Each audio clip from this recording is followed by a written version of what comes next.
ప్రేమ కలిగిన యేసుక్రీస్తు ప్రభువా, నీకు వందనాలు, స్తోత్రాలు. ఎంతవరకు మా స్తుతులు, మా ఆరాధన నీ సన్నిధి చేర్చుకున్నావు. ఈ ఆరాధనలో అయా మా ఆత్మలు మీతో కలిసేలాగా మీరు కృప చూపారు. అందును బట్టి నీ స్తోత్రాలు చెల్లిస్తున్నాం ప్రభా. ఇగో నేను ఇక ముందుకు వెళ్తున్న కార్యక్రమంలో కూడా మీరు తోడునండి. ఇగో నేను వేయబోయేటటువంటి ఈ అయా ప్రాజెక్ట్ వర్క్లో కూడా మీరు తోడునండి.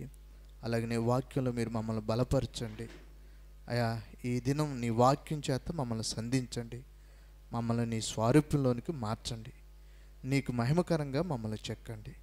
మీరే మదార మహిమ ఘనత ప్రభావాలు పొందుకోమని మా పరిశుద్ధాత్మ దేవుడైన యేసుక్రీస్తు నామమున నడుచున్నాం తండ్రి, ఆమేన్. ఇక్కడున్న దైవజనులకు, దైవజనురాళ్లకు, సహోదరి సహోదరులకు, ఆహ్వానించబడిన వారందరికీ కూడా ప్రత్యేకమైన వందనాలు. మరి రాత్రి ప్రత్యేకంగా ఈ పీపీఎఫ్ అంటే పాస్టర్స్ ప్రేయర్ ఫెలోషిప్, ప్రియ సహోదరి సహోదరులారా, మరి ఈ సమయంలో ప్రత్యేకంగా మీకు ఒక కొన్ని కార్యక్రమాలు తెలియపరచబడతాయి. ఈ పీపీఎఫ్ యొక్క ప్రాముఖ్యమైన ఉద్దేశం, ఎందుకు ఈ యొక్క సహవాసం ఏర్పరచబడింది, ఈ సహవాసం ఏం చేస్తూ ఉంది అనే విషయాలు ఇక్కడ ఉన్న మీ అందరికీ కూడా తెలియపరచాలని మేము అనుకుంటా ఉన్నాం. మన చింతలపూడి మండలంలో ఉన్న దైవజనులందరూ కూడా కలిసి, ఒక 30 మంది దైవజనులు సహవాసంగా కలిసి ప్రతి నెల కూడా కొన్ని దేవుని యొక్క మహిమార్థం కొన్ని కార్యక్రమాలు తలపెడతా ఉంది. దానిలో ఒకటి వీధి సువార్త చేస్తూ ఉంది, అందరూ కలిసి వీధి సువార్త చేస్తూ ఉన్నారు. 2 ఆన్లైన్ ప్రేయర్స్ చేస్తూ ఉన్నారు. 3 ఒక సంఘంలో ఒక సేవకుని దగ్గర పగలు ప్రార్థన చేస్తూ ఉన్నారు. నెలలో ఉన్న 4 మంగళవారాలని ఈ పీపీఎఫ్ సహవాసం వారు ఉపయోగించుకొని 4 వారాలు కూడా 4 కార్యక్రమాలు చేస్తూ ఉన్నారు. అదేవిధంగా మధ్యలో ఇంకేమైనా సమయం ఉంటే పేదలకు, అంటే ఆహారం లేని వారికి, అంటే అడుక్కునే వాళ్ళకి మాత్రమే ఆహారాన్ని పంచడం జరుగుతూ ఉంది. కొన్ని సమయాల్లో హాస్పిటల్స్కి వెళ్ళి కొన్ని ఫ్రూట్స్ పంచి వాళ్ళకి ప్రార్థన చేసి రావటం, ఇంకా కొన్ని సమయాల్లో జైలుకి వెళ్ళి ఆ జైల్లో ఉన్న కొంతమందికి సువార్త చెప్పి వాళ్ళకి ప్రార్థన చేసి రావటం, ఇటువంటి కార్యక్రమాలు ఈ పీపీఎఫ్ ద్వారా జరుగుతూ ఉన్నాయి. మీరు ఈ పీపీఎఫ్ గురించి మరి సేవకురాళ్ళు అందరూ కూడా, ఇక్కడ ఉన్న సహోదరి సహోదరులందరూ కూడా ప్రార్థన చేయండి. ప్రభువుని అనేక మందికి పరిచయం చేయటం, అనేక గ్రామాల్లోకి వెళ్ళి, అనేక ప్రాంతాల్లోకి వెళ్ళి ఈ సేవకులందరూ కూడా సువార్త పరిచర్య చేస్తూ ఉన్నారు. అనేకమైన కార్యక్రమాలు చేస్తూ ప్రభువుని ప్రకటన చేస్తూ ఉన్నారు. కాబట్టి ఈ పీపీఎఫ్ సహవాసం కొరకు ప్రార్థన చేయండి. ఈ సహవాసం ఎంతో బలపడి ఇంకా అనేక మంది ద్వారా ఈ చింతలపూడి చుట్టుపక్కల ఉన్న గ్రామాలన్నిటిని కూడా మరి ప్రభు కొరకు సంపాదించాలనే ఒక ప్రాముఖ్యమైన ఉద్దేశంతో ఈ పీపీఎఫ్ సహవాసం ఏర్పాటు చేయబడింది. కాబట్టి ఇవన్నీ కూడా మీరు గమనించాలని, దీనిలో మీరు పాలు పంపులు పొందుతూ అనేక మందిని పాలు పంపులు పొందొచ్చు, అదేవిధంగా దీని కొరకు ప్రార్థన చేయాలని మీకు ఈ విషయాలు తెలియపరుస్తూ నేను ఈ మాటలను ముగిస్తూ ఉన్నాను. ఈ సమయాన్ని ఇచ్చిన దైవజనులకు ప్రత్యేకమైన వందనాలు. మా పరలోకపు తండ్రి, ఈ సెమీ క్రిస్మస్ ఏర్పాటును బట్టి పీపీఎఫ్ సంస్థని మీరు ప్రత్యేకంగా దీవించారు, ఆశీర్వదించారు, బలపరిచారు, స్థిరపరిచారు. వృద్ధి చెందేట్టుగా దీవించేది నీవే.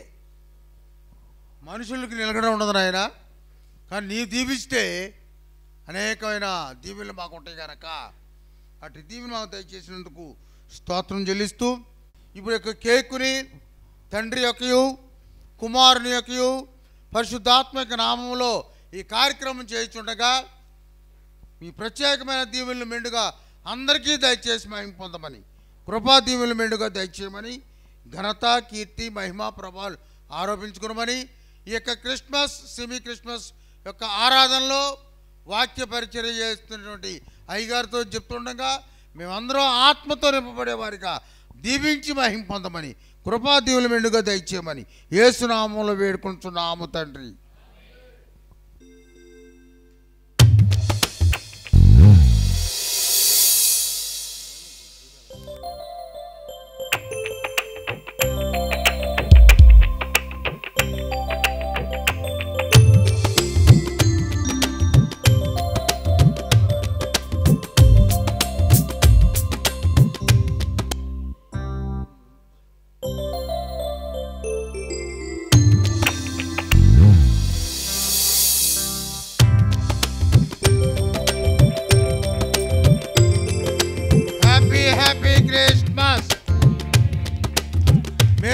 Merry Christmas.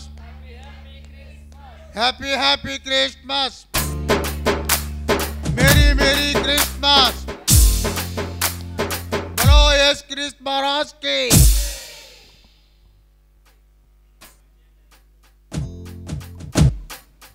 తండ్రి యొక్కయు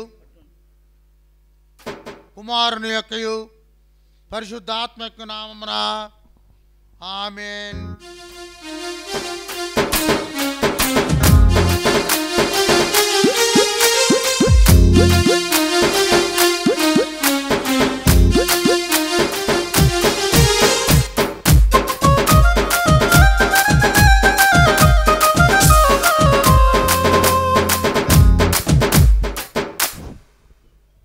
అదే రీతిగా క్యాండిల్ సర్వీస్ కూడా వీళ్ళే ప్రారంభిస్తారు. సేవకులను బట్టి వందనాలు చెల్లిస్తూ ఉన్నాం. వారి కుటుంబాలను బట్టి బిడ్డలను బట్టి వందనాలు. ఎంతవరకు మీ మహిమార్థమే జరిగించినందుకే స్తోత్రాలు. దేవుడు వెలుగై ఉన్నాడు అనే వాక్య ప్రకారంగా ప్రభువా మేమందరం కూడా వెలుగు సంబంధులుగా ఈ లోకంలో జీవిస్తూ మేము వెలిగించబడుతూ అనేక మంది ప్రజలను వెలిగించినట్లు మమ్మల్ని బలపరచుమని ప్రభు యేసుక్రీస్తు వారి నామములో వేడుచున్నాము తండ్రి. ఆమేన్.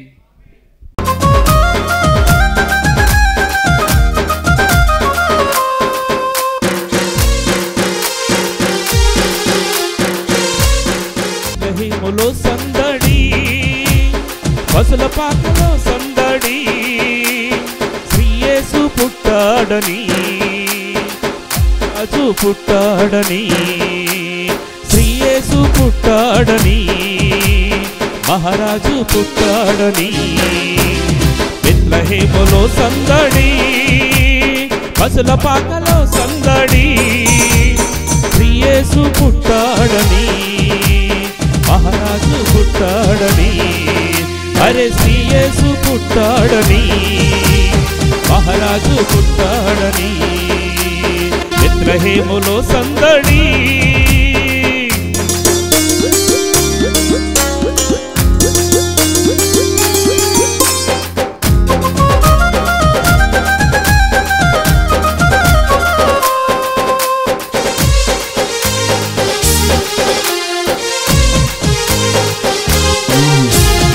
ఆకాశంలో సందడి, చుక్కలలో సందడి, ఆకాశంలో సందడి, చుక్కలలో సందడి, వెలుగులతో సందడి, మిలమిల మెరిసే సందడి, వెలుగులతో సందడి, మిలమిల మెరిసే సందడి. బెత్లెహేములో సందడి, పసుల పాకలో సందడి, శ్రీ యేసు పుట్టాడని, మహారాజు పుట్టాడని. అరే శ్రీ యేసు పుట్టాడని, మహారాజు పుట్టాడని. బెత్లెహేములో సందడి. హల్లెలూయా. బ్రహ్మ తండ్రి, పరిశుద్ధుడైన మహాదేవ, సర్వశక్తిమంతుడివై మీ కృప ద్వారా పీపీఎఫ్ ద్వారా ఈరోజు జరిగిస్తున్నటువంటి క్రిస్మస్ ఆరాధనలో మేమందరూ ఇప్పటి వరకు మీ నామాన్ని మహింపరచుకోవడానికి, అలాగే ప్రభువా మీ పని కొరకు కానుకలు విత్తడానికి దేవా మీ సన్నిధిలో ఉండి మా ఆత్మదీపాలు వెలిగించబడాలని మేమందరం ఆరాధించుకోవడానికి మాకు ఇచ్చినటువంటి ధన్యత కొరకు స్తోత్రాలు. కానుకలు విత్తిన వారందరిని దీవించండి, వారిని సమృద్ధిగా ఆశీర్వదించండి. దేవా మీరు ఈ లోకానికి రావడం ద్వారా లోకానికి ఇచ్చిన రక్షణ, సంతోషం, సమాధానం మా అందరికీ మాకు అప్పగించిన పరిచర్లకు కలిగినట్లుగా ఈ సమయంలో నిలబడి మాట్లాడుతున్న దైవజనులను కూడా మీ ఆత్మతో అభిషేకించి వారి ద్వారా సేవకులమైన మాకు, మా కుటుంబాలకు, పరిచర్యకు కావలసినటువంటి మాటలు మాకు బోధించమని, మీరే సమస్తము మహిమా ఘనత ప్రభావాలు పొందమని యేసుక్రీస్తు నామమున ప్రార్థిస్తున్నాము తండ్రి. ఆమేన్. చాలా సంతోషం, చాలా సంతోషం. గొంతు పోయింది అయ్యారు జ్వరంతో. ఓకే,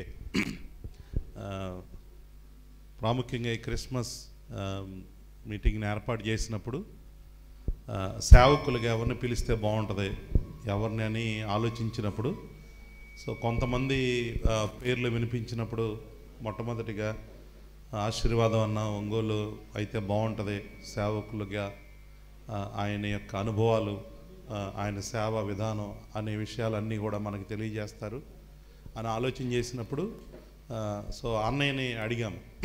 అన్న దానికి ఒప్పుకున్నారు, చాలా సంతోషించాం. అన్న ఒంగోలు ప్రాంతంలో సువార్త చేస్తూ ఉన్నారు, సేవకుడిగా పనిచేస్తూ ఉన్నారు. సో రెండు చోట్ల సేవ జరుగుతూ ఉంది అన్న తరపున. సో తన భార్య అలాగే 2 పిల్లలు, బాబు టెంట్ మేకర్గా అంటే సువార్త పని కొరకు మిషనరీగా పరిచర్య చేస్తూ ఉన్నాడు. అలాగే పాపకి మ్యారేజ్ అయింది, తన భర్త కూడా సేవ చేస్తూ ఉన్నారు. సో ఫ్యామిలీ అంతా కూడా కమిటెడ్ ఫ్యామిలీ అనమాట, కమిట్మెంట్తో సేవ చేస్తూ ఉన్నటువంటి ఫ్యామిలీ. సో అన్న మనతో ఉండడం చాలా సంతోషం. సో ఈ అన్నని ప్రత్యేకంగా ఆహ్వానించినప్పుడు అన్న ఒప్పుకొని మన మధ్యకి వచ్చారు. సో అటు వెల్కమ్ అన్న, థ్యాంక్ యూ. నాకు అన్నయ్యకి పరిచయం చేయడానికి ఇచ్చినటువంటి సమయాన్ని బట్టి నేను థ్యాంక్స్ తెలియజేస్తా ఉన్నాను. సో అన్నకి వాక్యాన్ని అందించవలసిందిగా సమయాన్ని ఇస్తాను.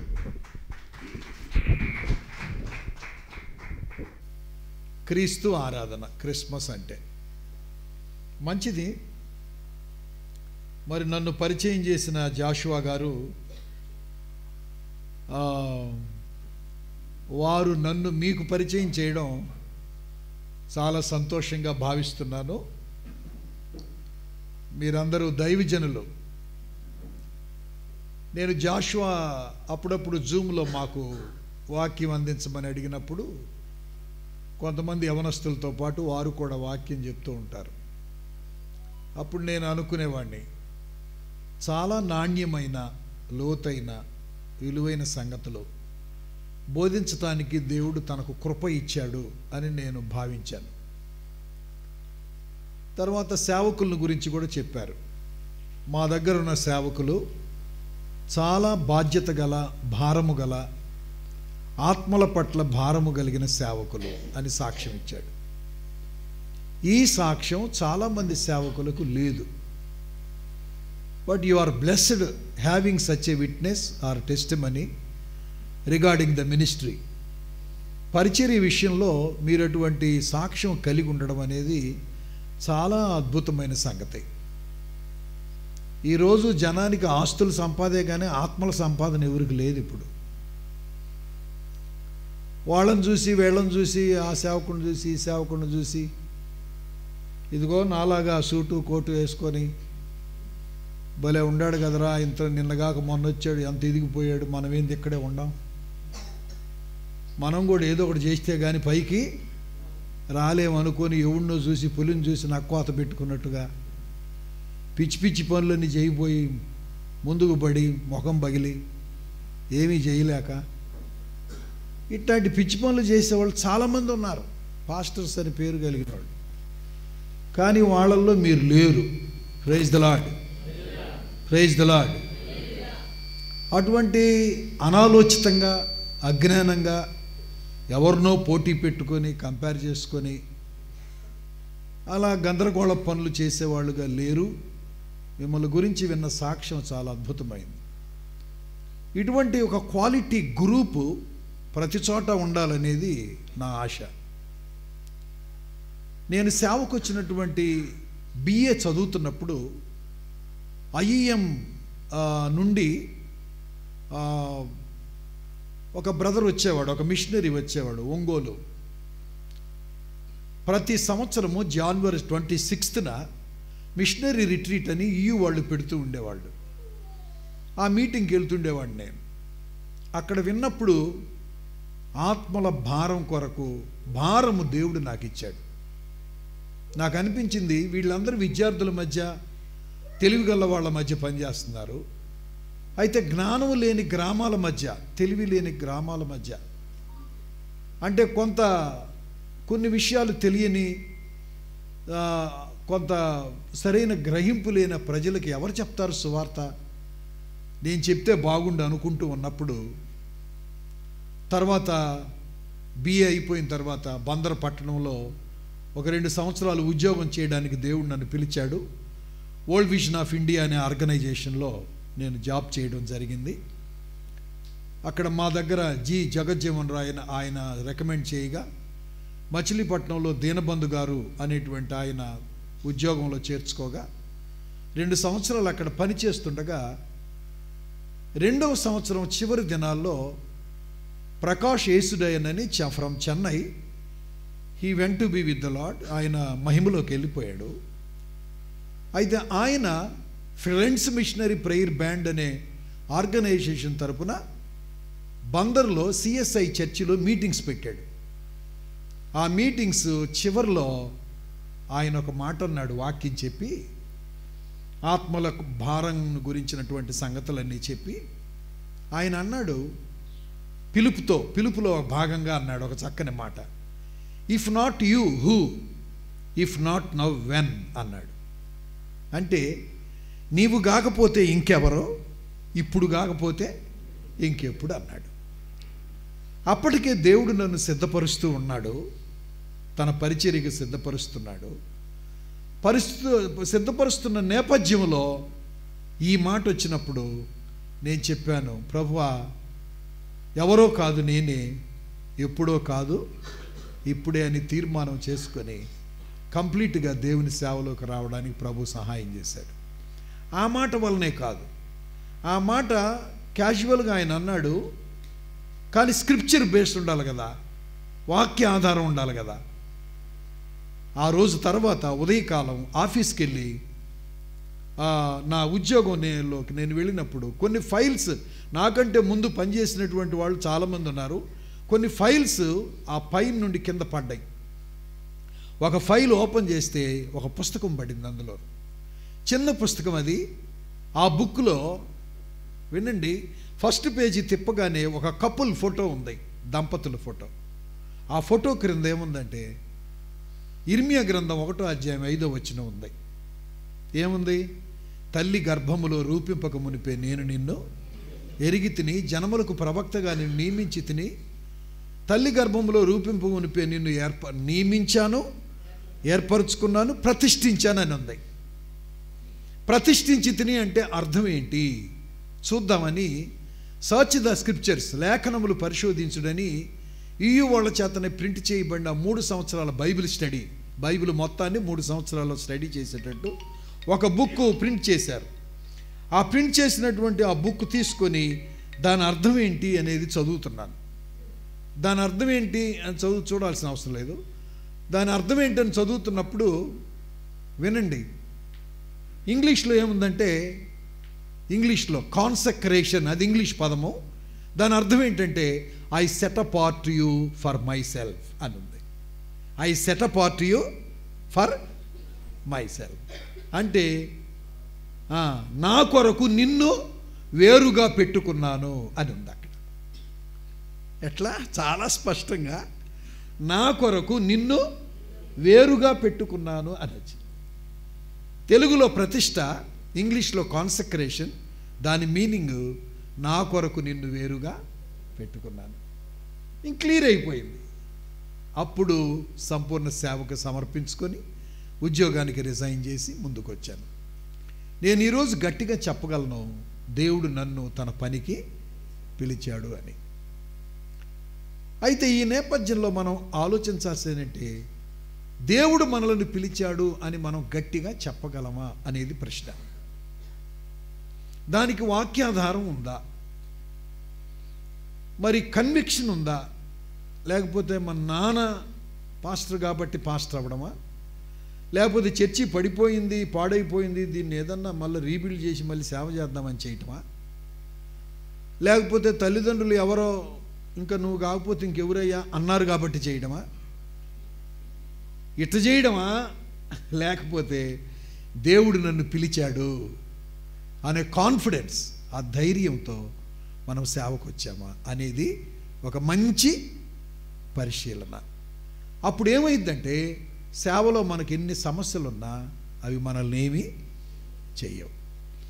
దేవుడు కాన్ఫిడెన్స్, కాలింగ్ కన్ఫర్మేషన్ లేకపోతే మనం చెప్పం. దానికి అనుబంధంగా ఒక మాట చెప్పి క్రిస్మస్లో కొన్ని పాఠాలు మనం నేర్చుకుందాం. గలతీయులకు రాసిన పత్రిక 1వ అధ్యాయం 1వ వచనం చదవండి. నేను ఇప్పుడు చెప్పిన దానికి అనుబంధంగా ఒక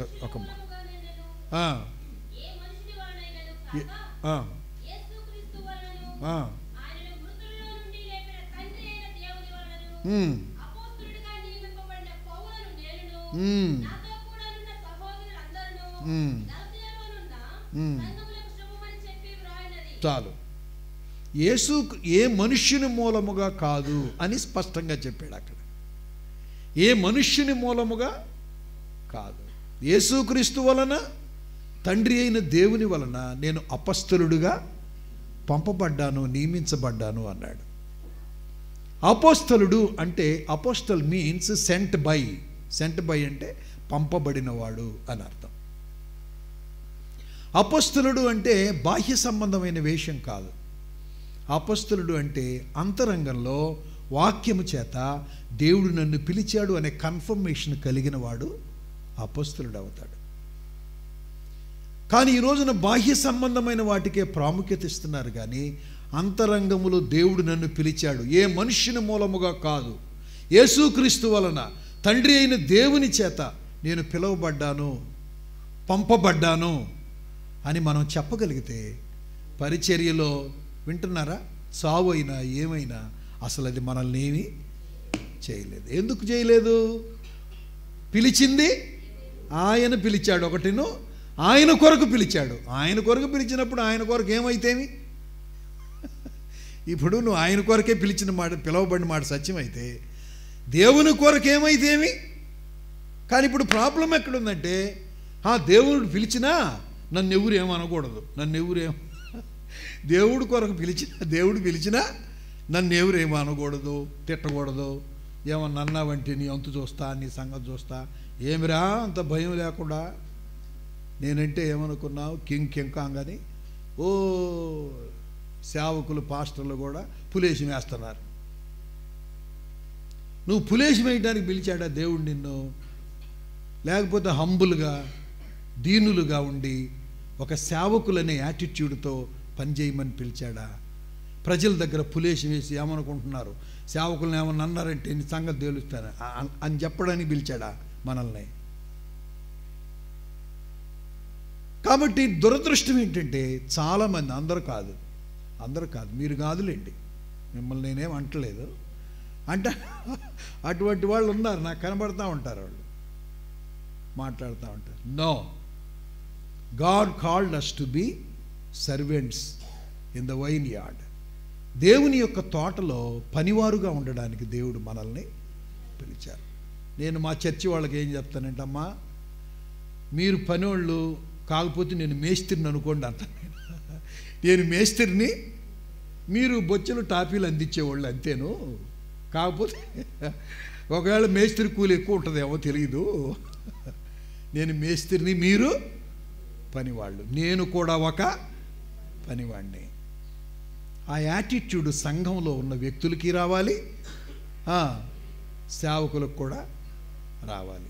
అయితే ఇంకొక బాధాకరమైన విషయం ఏంటంటే, సేవకుల్ని విలువగా, ఇప్పుడు నేను చెప్పిన మంచి ఉన్నతమైన గుణాలతో జీవించే సేవకుల్ని ఏముందలేరా అని లెక్క లేకుండా చూసేవాళ్ళు కూడా ఉన్నారు. వాళ్ళేం లేకపోలేదు, వాళ్ళు ఉన్నారు. కానీ మన ఫలితం ఎవరు? మనకు ఫలము దేవుడు. ఉంటే ఉండనివ్వండి, తక్కువగా చూస్తే చూడనివ్వండి. మనల్ని దేవుడు ఎలా చూస్తున్నాడు? రాజులైనా you are so valuable and precious in the sight of God. మనం మనుషులు చూసిన దాన్ని బట్టి ఫీల్ అవ్వాల్సిన అవసరం లేదు. దేవుడు ఎలా చూస్తున్నాడు అనేదే మనకి కౌంట్, కానీ మనుషులు చూసేది అసలు కౌంటే కాదు. Praise the lord, praise the lord.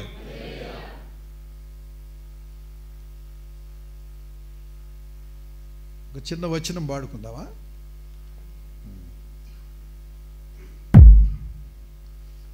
మీకందరికీ వచ్చిందే.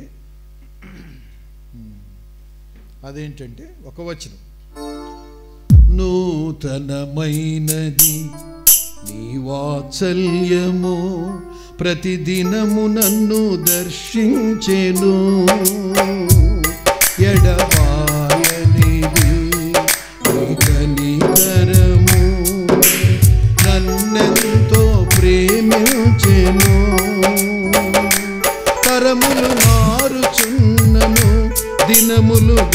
గడచుచున్నను నీ ప్రేమలో మార్పులేదు. తరములు మారుచున్నను దినములు గడచుచున్నను నీ ప్రేమలో మార్పులేదు. సన్నుతించెదను నా యేసయ్యా, సన్నుతించెదను నీ నామము, సన్నుతించెదను నా యేసయ్యా, సన్నుతించెదను నీ నామము. గడచిన కాలమంతా నీ కృప చూపి ఆదరించినవు, జరగబోయే కాలమంతా నీ కృపలోన నన్ను దాచెదవు. గడచిన కాలమంతా నీ కృపలోన ఆదరించినవు, జరగబోయే కాలమంతా నీ కృపలోన నన్ను దాచెదవు. విడువని దేవుడవు ఎడబాయలేదు నన్ను క్షణమైనా త్రోసివేయవు. విడువని దేవుడవు ఎడబాయలేదు నన్ను క్షణమైనా త్రోసివేయవు. సన్నుతించెదను నా యేసయ్యా, చెప్పండి, సన్నుతించెదను నీ నామము, సన్నుతించెదను నా యేసయ్యా, సన్నుతించెదను నీ నామము.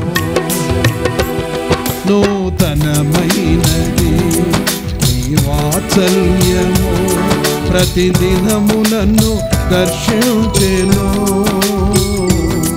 ఎడబాయనిది నీ కనికరము, నన్నెంతో ప్రేమించెను. తరములు మారుచున్నను దినములు గడచుచున్నను నీ ప్రేమలో మార్పులేదు. తరములు మారుచున్నను దినములు గడచుచున్నను నీ ప్రేమలో మార్పులేదు. సన్నుతించెదను నా యేసయ్యా, సన్నుతించెదను నీ నామము, సన్నుతించెదను నా యేసయ్యా, సన్నుతించెదను నీ నామము. Praise the Lord. చిన్న ప్రార్థన.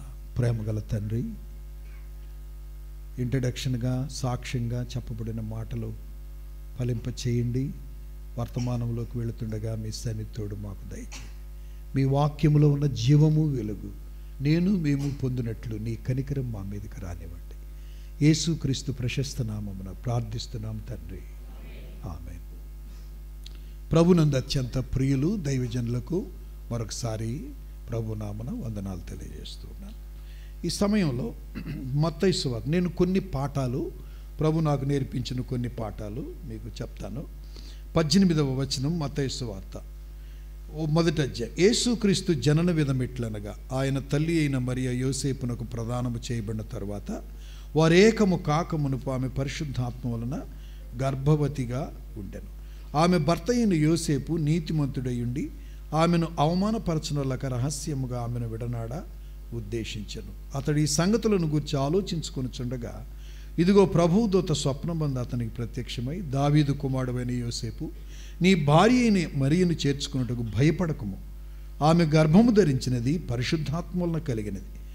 ఆమె ఒక కుమారుని కనును, తన ప్రజలను వారి పాపం నుండి ఆయనే రక్షించును కనుక ఆయనకు యేసు అనే పేరు పెట్టుదురు. ఈ సంగతులు ఇప్పటికే కొన్ని వందల సార్లు వేల సార్లు మనం చెప్పుంటాం. అయితే ఫ్యామిలీస్ కనబడతా ఉన్నాయి, దైవజనులు కనబడుతున్నారు. అయితే ఇక్కడ యోసేపు మరియమ్మలు భార్యాభర్తలని దేవుడు డిక్లేర్ చేశాడు. ప్రధానము చేయబడిన తర్వాత హాఫ్ మ్యారేజ్ అయిపోయింది అన్నట్టుగా ఇక్కడ కూడా యోసేపు భయపడుతూ ఉంటుండగా పరలోకము నుండి దేవదూత వచ్చి నీ భార్య అయిన మరియా అన్నాడు. అంటే ప్రధానము చేయబడిన తర్వాత ఏమైంది ఆవిడ? ప్రధానము చేయబడిన తర్వాతే ఏమైపోయింది? భార్య అయిపోయింది. అప్పుడు వాళ్ళ ఉన్న హిస్టరీని బట్టి, వాళ్ళ బ్యాక్గ్రౌండ్ని బట్టి, కల్చర్ని బట్టి భార్యగా పరిగణిస్తారు. భార్య అయిపోయింది. అవన్నీ వివరించడానికి వీలు పడదు. అయితే యోసేపులో ఉన్న ఒక నీతి కుటుంబంలో నేర్చుకోవాలి. ఏంటి ఆయనలో ఉన్న నీతి అంటే, అవమానపరచనొల్లక రహస్యముగా ఆమెను విడనాడ ఉద్దేశించను. కాబట్టి యోసేపులో ఉన్న నీతి ఏంటి? ఇది భార్యకు ఉండాలి, భర్తకు ఉండాలి. యోసేపు నీతిమంతుడయ్యుండి అనే మాట మనం చూస్తాం. ఫ్యామిలీ లైఫ్లో కొన్ని భయాలు వస్తాయి, కొన్ని అనుమానాలు వస్తాయి. ఎందుకు వస్తాయంటే మనుషులు కాబట్టి వస్తాయి. మనం పైన నుంచి ఊడిపడలా కాబట్టి భయం వస్తుంది, అనుమానాలు కూడా వస్తాయి. ఇక్కడ యోసేపు క్యారెక్టర్ ఏంటంటే మానవ నైజాన్ని బట్టి ఆయన భయపడ్డాడు. ఎందుకు భయపడ్డాడు? వారు ఏకము కాలేదు. ఏకము కాకుండానే నా భార్య గర్భవతి అయిందేంటి? అది ఇప్పుడు ఆ ప్రశ్న. అక్కడ ప్రధానం చేయబడ్డాం కానీ మేమిద్దరము కలవలేదు కదా, అదేంటి అనే క్వశ్చన్ ఉంది. డౌట్ ఉందేమో, తెలీదు. డౌట్ ఉందేమో, అందుకే అవమానపరచనొల్లక. అవమానపరిస్తే ఏం చేసేవాడు? సాధారణంగా సొసైటీలో జరిగేది, ఏయ్ మొన్నగే పెళ్ళయింది, ఇంతలోనే గర్భం ఎందుకు వచ్చింది అని తగాదా పెట్టుకునేటువంటి పరిస్థితులు సొసైటీలో వినబడుతున్నట్టుగా ఒకవేళ యోసేపు అలా అల్లరి చేసేవాడైతే మరియకు ఆ ఘనత ఉండేది. దేవుడు ఘనత ఇచ్చాడు, అది వేరే సంగతి. యోసేపులో ఉన్న నీతి ఏంటంటే భయం వచ్చింది, డౌట్ వచ్చింది. ఆయన నీతి ఏంటి చెప్పండి? ఆమెను అవమానపరచాలి అనుకోలేదు. ఎందుకు ఇలా జరిగింది? మనమిద్దరం కలవలేదు, మనం ఏకం కాలేదు, అయినా నీకెందుకు ఇలా జరిగింది? నీ సంగతి చెప్తా, అందరికి చెప్తా అనలేదు ఆయన. అవమానపరచనొల్లక, అది ఆయన నీతి. తన భార్యను అవమానపరచాలి, అలాంటిది ఎలాంటిదని అనాలి, జనానికి చెప్పాలి అనుకోలేదు. సేవకులారా, మీరు గమనిస్తున్నారా? చాలా కుటుంబాలు ఈ అనుమానాలు పెనుబోతాలై ఎంతోమంది దెబ్బతింటా ఉన్నారు. అయితే యోసేపులో ఉన్న అద్భుతమైన క్యారెక్టర్ ఏంటంటే ఏం చెప్పనా? ఇంకొకటి అద్భుతమైన క్యారెక్టర్. అతడు ఈ సంగతులను గూర్చి ఆలోచించుకొనుచుండగా ఏం జరిగిందంటే క్లారిఫికేషన్ వచ్చింది. ఏంటి క్లారిఫికేషను? స్వప్నమందు దూత ప్రత్యక్షమై నీ భార్య అయిన మరియను చేర్చుకున్నటకు భయపడకము, ఆమె గర్భము ధరించినది పరిశుద్ధాత్మలు కలిగింది, ఎందుకు నువ్వు భయపడుతున్నావు అన్నాడు. ఆలోచించుకొనుచుండగా brothers and sisters, beloved God servants and pastors God servants అన్నంత మాత్రాన మానవ నైజంలో నుండి భయము రావచ్చు, అనుమానము రావచ్చు, ఎన్నైనా రావచ్చు. రావడానికి అవకాశం ఉంది. నాకు రాదు, నాకు లేదని చెప్పడానికి వీలు లేదు. ఒకవేళ ఇటువంటి పరిస్థితుల్లో గుండా ఎవరైనా వెళుతున్నారని నేను అనలేను. వెళుతుంటే ఇంకెవరైనా వెళుతుంటే ఇక్కడ ఒక సొల్యూషన్ ఉంది. ఏంటో తెలుసా? ఆలోచించుకోవడానికి టైం ఇవ్వాలి. ఏం ఇవ్వాలి? Joseph has given space to think and analyse the situation, to think of. సింహావలోకనం అంటారే, ఎందుకు ఇలా జరిగింది ఏంటి అని టైం తీసుకుందాం అనుకున్నాడు. ఒక సమస్య పరిష్కారం అవ్వాలంటే ఎవరింట్లోనైనా ఏం చేయాలి? టైం తీసుకోవాలి. అర్జెంటుగా సంగతి తేల్చేస్తా, నీ సంగతి తేల్చేస్తానంటే ఏం తేలుస్తావు నువ్వు? చాలామంది తేల్చాలి అనుకున్న వాళ్ళు తేలిపోయారు, తేల్చకపోగా వాళ్ళే తేలిపోయారు. కాబట్టి తేలుస్తాను, అది చేస్తాను, ఇది చేస్తాను, రుజువు చేస్తాను, ఇట్లాంటి పదాలు మన చుట్టూ ఉన్న కుటుంబాల్లో వినపడుతూ ఉంటాయి. మీకు అలా ఉందని నేను అంటలేదు, కానీ యోసేపు మరియమ్మలు భార్యాభర్తలు వారి మధ్య ఒక సమస్య తలెత్తింది. అది మరియకు తెలియదు, యోసేపుకు ఒక్కడికే తెలుసు. ఒక్కడే మానసికంగా స్ట్రగుల్ అయిపోతున్నాడు, బాధపడుతున్నాడు. ప్రియమైన దేవుని దైవ జనాంగమా, మీరు నీ భర్తకు తెలియకుండా భార్యకు తెలియకుండా భర్త ఏదైనా ఆలోచన, రాకూడని ఆలోచన చేత ఒక్కరే బాధపడుతున్న పరిస్థితులు ఉన్నాయా?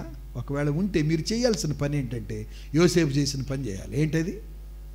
టైం ఇవ్వాలి. అది ఆలోచించటానికి టైం ఇవ్వాలి. ఈ గంటలోనే తేలిపోవాలా, ఈ 2 రోజుల్లోనే తేలిపోవాలా, 3 రోజుల్లోనే తేలిపోవాలంటే అది తేలుతాం. అది తేలేది కాదు అసలు. అది ఎప్పుడు తేలిపోతుంది? టైం ఇవ్వాలి. ప్రత్యేకించి గాడ్ సర్వెంట్స్ అండ్ పాస్టర్స్ ఫ్యామిలీస్లో సమయం ఇవ్వాలి. ఎక్కడ ఇవ్వగలం మనం టైం చెప్పండి? ప్రార్థన చేసుకుంటూ టైం ఇవ్వాలి, వాక్యం చదువుకుంటూ టైం ఇవ్వాలి. ఒకరిద్దరు ఎవరన్నా పెద్దవాళ్ళు ఉంటే వాళ్ళకి విషయాలు పంచుకోవడం ద్వారా టైం. అలాగ నువ్వు ఎప్పుడైతే టైం ఇస్తావో ఊహించని రీతిగా నీ సమస్య పరిష్కారం అవుతుంది. Praise the lord. ఆలోచించుకొనుచుండగా అనండి అన్నమాట అందరూ. ఆలోచించుకొనుచుండగా ప్రభుదూత స్వప్నమందు ప్రత్యక్షమై, భయపడకుము, ఆమె గర్భము ధరించినది పరిశుద్ధాత్మ వల్ల కలిగి. క్లారిఫై, ప్రాబ్లము క్లారిఫై అయింది. కాబట్టి భార్యాభర్తలుగా వచ్చిన వాళ్ళు ఎవరైనా ఉంటే, if you are going through such a condition, if there is anything, please try to give the priority, to give space and think. ఆలోచించడానికి సమయం ఇవ్వు, ప్రార్థన చేయడానికి, వాక్యం చదువుకోవడానికి. Then God will clarify the things. రెండో విషయంలోకి వద్దాం. రెండో విషయం ఏంటంటే, యేసు అనే పేరు ప్రపంచంలో మన ప్రభు అయిన యేసు, పాపముల నుండి విడిపించువాడు, పాపముల నుండి రక్షించువాడు అనే అర్థం కలిగిన పేరు మన యేసయ్యకి తప్ప ఇంకెవరికి లేదు ప్రపంచంలో. పాపముల నుండి విడిపించువాడు అనే అర్థం యేసు అనే పేరుకే ఉంది. ఇంకా లోకంలో ఏ పేరుకి అది లేదు. కాబట్టి యేసు ఒక్కడే పాపముల నుండి విడిపిస్తాడు. అది ఆయనే రక్షించును. అవునా? ఎంఫసైజింగ్ వర్డ్ ఏంది అక్కడ? ఆయనే రక్షించును. ఎందుకంటే ఆయన పాపముల నుండి విడిపించే అర్థం కలిగిన పేరును కలిగి ఉన్నాడు కాబట్టి. ఇది మనకి కన్ఫామ్ అవ్వాలి. ఎవరన్నా ప్రశ్నలు వేసినప్పుడు మనం డౌట్గా ఉండకూడదు. గాస్పల్ ఇదే. ఏంటి gospel?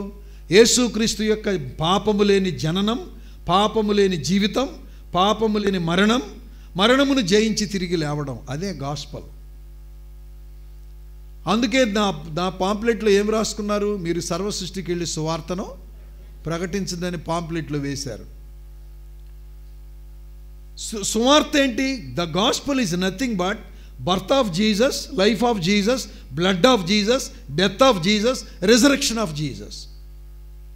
Totally the life of Jesus. That is the gospel. పాపము లేకుండా జన్మించి, పాపము లేకుండా జీవించి, పాపము లేని రక్తాన్ని చిందించి, పాపము లేకుండా మరణించి, మరణాన్నే జయించి తిరిగి లేచాడు. That is the gospel. ఆయనే పాపముల నుండి రక్షిస్తాడు. ఎందుకంటే పరిశుద్ధాత్మ వలన గర్భము ధరి, అనగా జన్మలో కూడా పాపము, జన్మలో పాపం లేదు కాబట్టి రక్తంలో పాపం లేదు. పాపము లేని రక్తం ఒక్కటే పాపాన్ని తీసివేయగలదు. Praise the lord. తెలియదని కాదు, గుర్తు చేసుకుంటున్నాం మనం. కాబట్టి ఆయనే రక్షించును. ఎవరైనా ప్రశ్నించినప్పుడు ఆయనే ఎందుకు రక్షిస్తాడు అన్నప్పుడు నీ దగ్గర జవాబు ఉండాలి. Sinless birth, sinless life, sinless blood, sinless death, resurrection. అందువలన మనం దాన్ని కలిగి ఉండాలి. తర్వాత ఆయన ఏమన్నాడంటే, దూత ఏమన్నాడంటే, ఇదిగో కన్యక గర్భవతి కుమారుని కొని అతనికి ఇమ్మానుయేలు పేరు పెట్టుదురు. రక్షించేవాడు తోడై ఉండేవాడు. అనండి, రక్షించేవాడు. రక్షించడమే కాదు, ప్రజలను రక్షించడమే కాదు, మనల్ని రక్షించడమే కాదు, మనము చేసే పనిలో ఆయన మనకు తోడై ఉంటాడు. సర్వ సృష్టికి సువార్తను ప్రకటించండి అని చెప్పిన యేసయ్య మత్తయి సువార్త 28వ అధ్యాయం చివరి వచనాల్లో ఏమన్నాడు? ఇదిగో సదాకాలము నేను మీతో కూడా ఉన్నాను. ఆయన మనతో లేకపోతే మనం ఆ సేవ చేయలేం. God with us, not only to save us but to be with us he came into the world. ఆయన రక్షించడానికే కాదు, మనతో ఉండడానికి, మనలో ఉండడానికి, మన పరిస్థితులన్నిటికీ తోడై ఉండి సహాయం చేయడానికి ఆయన ఈ లోకానికి వచ్చాడు. అందుకే యోహాను సువార్త 21వ అధ్యాయంలో అందుకే ఏమన్నాడంటే చక్కని మాట, రిజరెక్షన్ అప్పుడు ఒక చక్కని మాట మనం చూస్తాం. వారు తలుపులు వేసి ఉన్నప్పుడు ప్రభు అక్కడికి వచ్చాడు. చూడండి ఏమని మాట్లాడాడు ఆ మాట. ఎవరైనా చదివి సహాయం. 20లో యేసు వచ్చి వారి మధ్య నిలిచి, 19వ వచనం 20:19, యేసు వచ్చి మధ్య నిలిచి మీకు సమాధానము కలుగునుగాకని వారితో చెప్పాను. ఆయన అలాగూ చెప్పి వారికి చేతులను ప్రక్కన చూపగా శిష్యులు ప్రభును చూచి మరొకసారి అన్నాడు, మరల మీకు సమాధానము కలుగునుగాక. తండ్రి నన్ను పంపిన ప్రకారము నేనును మిమ్మును పంపుచున్నాను. 3వ మాట, ఆయన ఈ మాట చెప్పి వారి మీద ఊది పరిశుద్ధాత్మను పొందుడి. మీరు ఎవరి పాపములు క్షమింతురో అవి వారికి క్షమించబడును, ఎవరి పాపములు మీరు నిలిచి ఉండనిత్తురో అవి నిలిచి ఉండును అన్నాడు. తోడయుండే దేవుడు అనే కాంటెక్స్ట్లో ఈ మాటలు చెప్తున్నాను నేను. రక్షించడమే కాదు, రక్షించబడిన వారికి, మనము రక్షించిన వారికి, రక్షించబడే మనుషులు రక్షించే పరిచర్యలో ఉన్న మనకి తోడై ఉండడానికి వచ్చిన దేవుడు. God with us. సువార్త పరిచర్యలో ఎన్నో శ్రమలు, కష్టాలు ఉంటాయి మనకి. అందుకే తండ్రి నన్ను పంపిన ప్రకారం నేను మిమ్మును పంపుచున్నాను. As my father sent me. తండ్రి నన్ను పంపాడు, నేను మిమ్మల్ని పంపుతున్నాను. లూకా సువార్తలో ఏముంది? తోడేళ్ల మధ్యకు నేను మిమ్మను పంపుతున్నాను. అయినను మీరు వారికి భయపడవద్దని చెప్పాడు. ఎందుకు భయపడొద్దు? ఆయన తోడయుండి మనల్ని రక్షిస్తాడు. షడ్రకు మేషకు అబేద్నెగోలకు తోడయుండి 4వ వ్యక్తిగా ప్రభు అయిన యేసుక్రీస్తు పాత నిబంధనలోనే తాను ప్రత్యక్షపరుచుకున్నాడు. సింహాల బోనులో తోడయ్యున్నవాడు, అగ్ని గంధకములతో మండు గుండములో తోడయ్యున్నటువంటి వాడు. ప్రియులారా, మనకు తోడై ఉండడానికి యేసుక్రీస్తుగా ఈ లోకానికి వచ్చాడు. సేవకులైనటువంటి వారికి తన చేత పిలువబడిన 12 మంది శిష్యులకి రక్షించే పని అప్పగించి, మీరు సువార్త ప్రకటించండి, సదాకాలము నేను మీకు తోడై ఉంటాను, మీకు సమాధానము కలుగుతుంది. ఏమి సమాధానం మీకు కలిగేది అని అంటే, వింటున్నారా? పరిస్థితులను అధిగమించి బ్రతికించే సమాధానం. ఫిలిప్పీయులకు రాసిన పత్రిక 4వ అధ్యాయం 6-7 వచనాలు. 6వ వచనంలో ఏమని రాయబడింది? దేని గూర్చి చింతపడకుడి, ప్రతి విషయము ప్రతి విన్నప విజ్ఞాపనములు కృతజ్ఞతాపూర్వకముగా మీ విన్నపములు దేవునికి తెలియజేయడం. అప్పుడు సమస్త జ్ఞానమునకు మించిన సమాధానం మీ హృదయములకు మీ తలంపులకు కావలి ఉండును. For that reason I came. నేను అందుకే వచ్చాను. సమాధానం అనే మాట గమనించదగిన మాట. తోడయుండుట అనే మాట గమనించదగిన మాట. దైవజనులారా, దేవుడు తోడై ఉండకపోతే మనం ఏం చేయలేం. అందుకే తండ్రి నన్ను పంపినట్టుగా నేను మిమ్మల్ని పంపిస్తున్నాను, సదాకాలము నేను మీతో కూడా ఉంటాను. నా సమాధానం మీకు ధైర్యాన్ని ఇస్తుందని చెప్పాడు. నా సమాధానం ఎలాంటిదంటే జ్ఞానమునకు మించిన సమాధానం. మనుషులకు అర్థం కాదు. జి జాన్ గారని ఉన్నాడు. వేద పుస్తకం అనే పాట రాసిన ఆయన, పాడించిన ఆయన రేడియోలో. జి జాన్ అని ఇంతలా నల్లగా ఉండేవాడు. ఆయన కూర్చొని వాక్యం చెప్తుంటే అమృతంగా ఉండేది, వినాలనిపిస్తూ ఉండేది. ఆ నోట్లో నుంచి ఆ మాటలు ముత్యాల్లాగా వస్తూ ఉంటాయి. Very good. చాలా లావుగా ఉండేవాడు. అయితే ఆయన ఎట్లా చేస్తున్నాడు అనుకునేవాళ్ళం. ఆధ్యాత్మికంగా ఎంతో బలవంతుడు ఆయన. ఒకసారి ఆయన మినిస్ట్రీ చర్చికి వెళ్ళి వచ్చేటప్పటికి, వినండి, దొంగలు పడ్డారు. వాళ్ళ ఇంట్లో దొంగలు పడ్డారు. ఎట్లా పడ్డారంటే, దొంగలు సర్వెంట్ గర్ల్ ఉంది ఇంట్లో. అమ్మగారు ఎవరో వచ్చి, ఒక 5-6 వచ్చి, అయ్యగారు ఇల్లు షిఫ్ట్ చేశారు అని ఒక లారీ తీసుకొచ్చి సామాన్ అంతా తీసుకొని పోయారు. ఈ జాన్ గారి అయ్యగారు ఇల్లు మారారని సామాను మొత్తం లారీకి ఎక్కించుకొని పోయాడు. ఈయన ఇంటికి వచ్చేటప్పటికి ఇల్లు అంతా ఖాళీగా ఉంది. ఏంటి ఏమైందని అంటే, అయ్యగారు మీరు ఇల్లు మారారంటగా, లారీ తీసుకొచ్చి సామాన్ తీసుకుపోయారు అంటే, నేను ఇల్లు ఎందుకు మారాను, నేను ఎవరికి చెప్పాను అని అంటే, దొంగతనం జరిగిందని సంఘస్థులందరికీ తెలిసి బాధపడతా అయ్యో అయ్యో అయ్యో అయ్యో అంటూ ఇంటికి వచ్చి ఆయన ఆదరిద్దామని వస్తే, ఆయన ఇంకా వచ్చిన వాళ్ళకి పిండి వంటలు వండి పెడుతున్నాడంట. ఆయన వచ్చిన వాళ్ళకి పిండి వంటలు ఇచ్చి తయారు చేపించి, ఎవరన్నా వస్తూ ఉంటారని అర్థమైంది. ఆయన సెన్స్ చేసి వచ్చే వాళ్ళందరికీ వాళ్ళకి రిఫ్రెష్మెంట్స్ ఇచ్చి, టీ ఇచ్చి, అవి ఏముందిలే అమ్మాయి జరుగుతూ ఉంటాయి, మనకు జరగకపోతే ఎవరికి జరుగుతాయని నెమ్మదిగా నింపాదిగా ఉన్నాడు. ఎందుకు చెప్పాను ఈ కథ? జ్ఞానమునకు మించిన సమాధానం అలా ఉంటుంది. మనమైతే ఎవడురా వాడు, లారీ నంబర్ గుర్తులేదా? లారీ నంబర్ ఎవడన్నా గుర్తుపెట్టుకున్నారా లేదా? ఎవడురా వాడు, ఎటుపోయాడమ్మా, ఇటుపోయాడా అటుపోయాడా? ఈయనేమన్నాడు, పోతే పోయాడులే, అందుకంటే డబల్ ఇస్తాడు అనుకున్నాడు. కాబట్టి చిన్న ఉదాహరణ మాత్రమే. మన జీవితాల్లో యాజ్ గాడ్ సర్వెంట్స్, దేవుని సేవకులుగా సేవకురాలుగా సంఘంలో ఏదైనా ఒక సమస్యను ఎదుర్కొన్నప్పుడు, గాయపడే సంగతి ఎదుర్కొన్నప్పుడు, నెమ్మది లేనితనం వచ్చినప్పుడు, are you going through such a peace? నువ్వేదో కలవరంలో ఉన్నావని నిన్ను ఆదరించడానికి వచ్చిన వాళ్ళని ఆదరించగలిగినంత మెచ్యూరిటీ, పరిపక్వత మనకుందా అనేది ప్రశ్న. అది ఎలా వస్తుంది?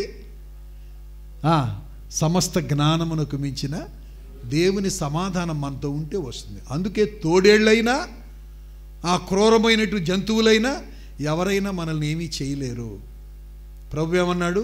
తోడేళ్ల మధ్యకు పంపినట్టు నేను మిమ్మల్ని పంపుతున్నాను. దాన్ని ఏం మాట అంటే, అది శ్రమలకు సంబంధించిన మాట అన్నమాట. కొంతమంది సింహాల లాంటి మనుషులు, తోడేళ్ళ లాంటి మనుషులు, వింటున్నారా, గమనిస్తున్నారుగా? తోడేళ్ళు ఏం చేస్తుంది? బ్లడ్ లాగుతుంది కదా, బ్లడ్ సక్కింగ్. కొంతమంది ప్రాణం తీస్తుంటారు మాటలతో, లేనిపోయిన మాటలతో, నిందలతో పొడిచి చంపుతుంటారు. ఈ రోజున జనాన్ని చంపడానికి కత్తులు కట్టారు అక్కర్లే. ఒక సూచ్యం ఒక మాట అంటే చచ్చి కూర్చుంటాడు, అంతేగా. ఒక సూచ్యం. ఇప్పుడు భార్యాభర్తల మధ్య కూడా అట్టాడే కదా జరిగేది. పాప ఈ పురుషుడు ఏందో చాలా మాట్లాడుతుంటాడు, ఒకటి కూడా సరిగ్గా అర్థం కాదు. అవన్నీ ఇనేదున ఒకటే అంటది, ఒక్కటే మాట అంటది, అంతే సతికలు పడిపోతాడు దెబ్బకి. ఏమండి, లేరు అలాంటి వాళ్ళు? అమ్మ, నేను మిమ్మల్ని ఏం అంటం లేదు, మీరు నన్ను అపార్థం చేసుకోవద్దు. కత్తిపోటు వంటి మాటలాడువారు కలరు. సిస్టర్, నువ్వంటే గిట్టనోళ్ళు, అసూయపరులు, ద్వేషించేవారు వలన తోడేళ్ల వంటి మనస్తత్వం కలిగిన మనుషుల మధ్య నువ్వు శ్రమలు ఎదుర్కొంటున్నావా? అట్లయితే దేవుడు నీకు తోడుగా ఉంటాడు. Praise the lord, praise the Lord. తర్వాత మొదటిదేమో ఫ్యామిలీ మ్యాటర్, రెండోది తోడయ్యుండే దేవుడు. మూడో మాట, దేవుని ఉద్దేశములో నుండి ఎవరూ నిన్ను తొలగించలేరు. మూడో మాట గుర్తుపెట్టుకోవాలా. ఎందుకు తొలగించలేరు అని అంటే, మత్తయి సువార్త 2వ అధ్యాయంలో 8వ వచనం చూడండి. మీరు వెళ్ళి ఆ శిశువు విషయమై జాగ్రత్తగా విచారించి తెలుసుకొనగానే నేనును వచ్చి ఆయన్ను పూజించినట్టు నాకు వర్తమానము తెండని చెప్పి వారిని బెత్లెహేమునకు పంపెను. 12వ వచనం చూడు తల్లి. తరువాత హేరోదు నొద్దకు వెళ్ళవద్దని స్వప్నమందు దేవుని చేత బోధించబడిన వారై ఎందుకు 13వ వచనం, వారు వెళ్ళిన తర్వాత ఇదిగో ప్రభువు దూత స్వప్నమందు యోసేపునకు ప్రత్యక్షమై సంహరింపవలనని గనుక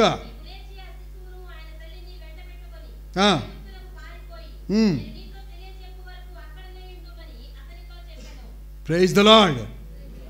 ఏం చెప్తున్నాను నేను? నీ పట్ల దేవునికున్న ఉద్దేశాన్ని ఎవరు తప్పించలేరు నెరవేరకుండా. ఎందుకంటున్నానంటే యేసుక్రీస్తు ప్రభువు పుట్టాడు, అది హేరోదుకి ఇన్ఫర్మేషన్ వచ్చింది, నాకంటే రాజు ఎవడు అని గర్వించి, నాకు యూదుల రాజుగా పుట్టినవాడు ఎక్కడని వాళ్ళు వెతుక్కుంటూ వచ్చారు. ఆ మీకా గ్రంథంలో ఉన్న 5వ అధ్యాయంలో ఉన్నటువంటి రెఫరెన్స్ తీసి చెప్పారు. ఓహో, అట్లయితే ఆ రాజు ఎక్కడున్నాడో కనుక్కోండి, నేను కూడా వచ్చి పూజిస్తానని కుయుక్తిగా చెప్పాడు అన్నమాట. ఎలాగా? కుయుక్తితో చెప్పాడు. కుయుక్తితో చెప్పాడని దేవునికే తెలుసు, ఇంకెవరికి తెలియదు.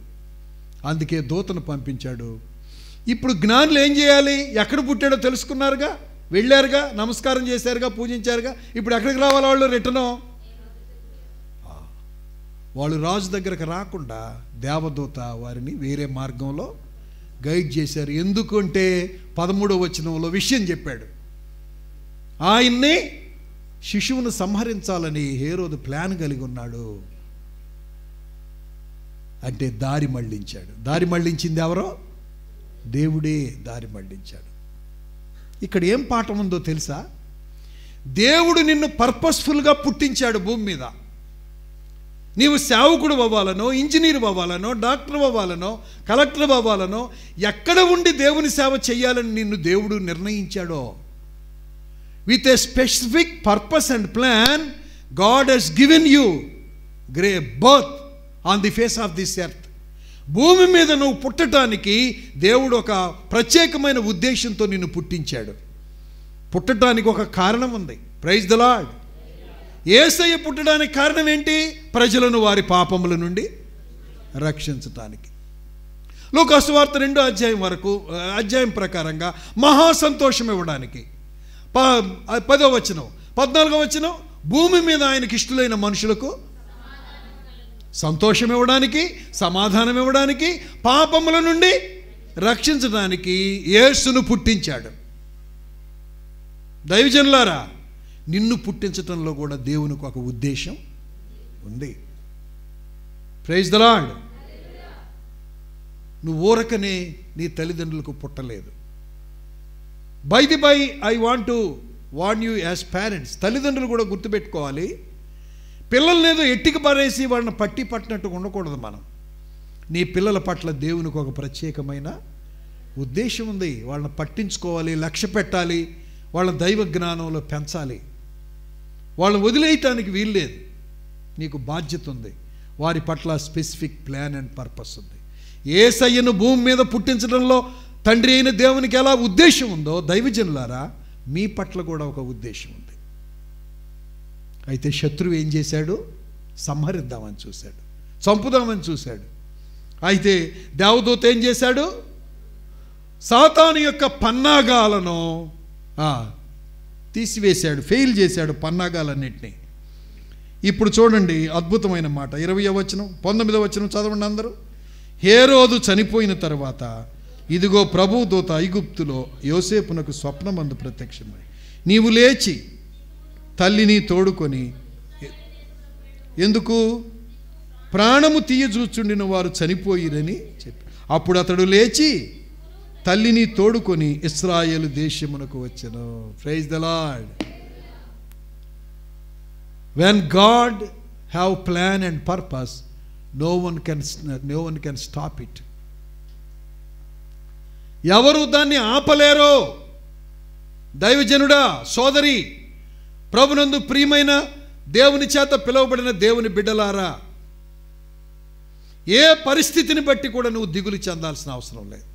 నేను చెప్తున్నాను కదా, పరిచర్యలో నాకు చాలా ఇబ్బందులు వచ్చాయి. కేవలం అసూయ చేత, కేవలం ద్వేషము చేత, లేనిపోయిన మాటల చేత బాధించబడ్డాను, వేధించబడ్డాను. As family, as individual I suffered like anything. అందుకే 1 తెస్సా 2వ వచనంలో ఉంటుంది, మేము ఫిలిప్పీలో సువార్త కొరకు సువార్త ప్రకటించేటప్పుడు అవమానము, పోరాటము, శ్రమ పొందాము అని అంటాడు. దేవుని సేవకులకు శ్రమ ఉంటుంది, అవమానం ఉంటుంది, పోరాటం ఉంటుంది. పోరాటము స్ట్రగుల్, శ్రమ సఫరింగ్, అవమానము షేమ్, సఫరింగ్ అండ్ స్ట్రగుల్. వాటిలో గుండా వెళ్ళాల్సిందే. మేము వెళ్ళాం, దేవుడు తీసుకెళ్ళాడు. ఒట్టి పుణ్యానికి అన్యాయంగా, ద్వేషానికి, అసూయకు బలైపోయాం, మానసికంగా కృంగిపోయాం. ఏం చేయలేక నేను నా సతీమణి తల గోడకేసి కొట్టుకొని ప్రభు వైపు చూశాం. ప్రభు ఏంటి పరిస్థితి, మీరు నిజంగా పిలిచారా? పిలిస్తే ఏంటి మా పరిస్థితి అనుకున్నాం. అలాగ ప్రార్థన చేస్తున్నప్పుడు దేవుడిచ్చిన వాగ్దానాలు ఎన్నో. నేను నీకు ముందుగా పోవచ్చు, మెట్టగానున్న స్థలములను సరళము చేసేదను. ప్రియా దేవుని బిడ్డలారా, ఏం చెప్పొచ్చాను అని అంటే, నిన్ను నీ పట్ల దేవుడు ఉద్దేశించిన ఉద్దేశము నెరవేరకుండా శత్రువైన సైతాను ఎవరో ఒకరి ద్వారా, ఏదో ఒక పరిస్థితి ద్వారా దాన్ని డిస్టర్బ్ చేయడానికి, డెస్ట్రాయ్ చేయడానికి సాతాను ఎన్ని ప్రణాళికలు కలిగి ఉన్నా అవి నెరవేరవు. Praise the lord. ఖచ్చితంగా నెరవేరవు, అంతే. ఢిల్లీ అవతల డెహ్రాడూన్ వెళ్తున్నాను నేను. 7 గంటల ప్రయాణం. చౌరస్తా వచ్చింది, 4 రోడ్ల కలయిక వచ్చింది. భయంకరమైన యాక్సిడెంట్ జరిగింది. కొంతమంది చనిపోయారు. డ్రైవరు, మరి కండక్టరు చనిపోయారు. బ్రతికిన కొద్ది మందిలో నేను కూడా ఒకడిని. నేను ఆ యాక్సిడెంట్లో ఉన్నాను. ఒకవేళ చనిపోయి ఉంటే వినండి, ఆ దినాల్లో అని ఎవాంజలికల్ యూనియన్ అని జాషువా గారికి తెలుసు, అందులో ప్రభు నమ్ముకున్నాను నేను. ఆ మినిస్ట్రీలో కొన్ని వందల మంది విద్యార్థులు రక్షించబడ్డారు. Praise the lord. ఒకవేళ చనిపోయి ఉంటే నా ద్వారా దేవుడు ఉద్దేశించిన ఆ ఆత్మలు రక్షించబడేవి కాదు. నీ ద్వారా దేవుడు ఏదో పని చేయడానికి దేవుడు నిన్ను ఆ గ్రామంలో పెట్టాడు, ఆ వీధిలో పెట్టాడు, ఆ స్థలంలో పెట్టాడు. నీ మీద సాతాను ఎన్ని ప్రయత్నాలు, కుయుక్తులు పన్నినా వాళ్ళు ఏమీ చేయలేరు. ప్రియమైన వారలారా, సందర్భం వచ్చింది కనుక యోబు గ్రంథంలో ఓ చక్కని మాట 22 చూడండి. ఎవరైనా కంగారు పడద్దు, త్వరగానే ముగిస్తాను. అది యోబు గ్రంథంలో 22లో పన్నాగములు అనే మాట వ్రాయబడి ఉంది చూడండి. I want to see that. 22వ అధ్యాయంలో 22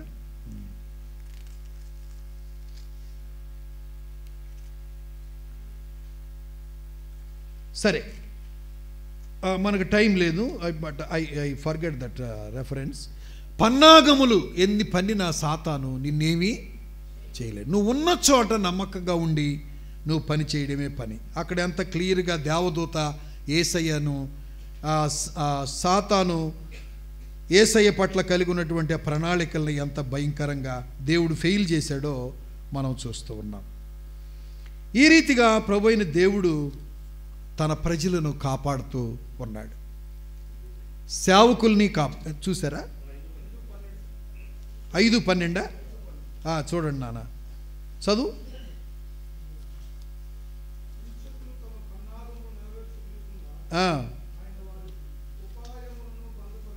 అబ్బా,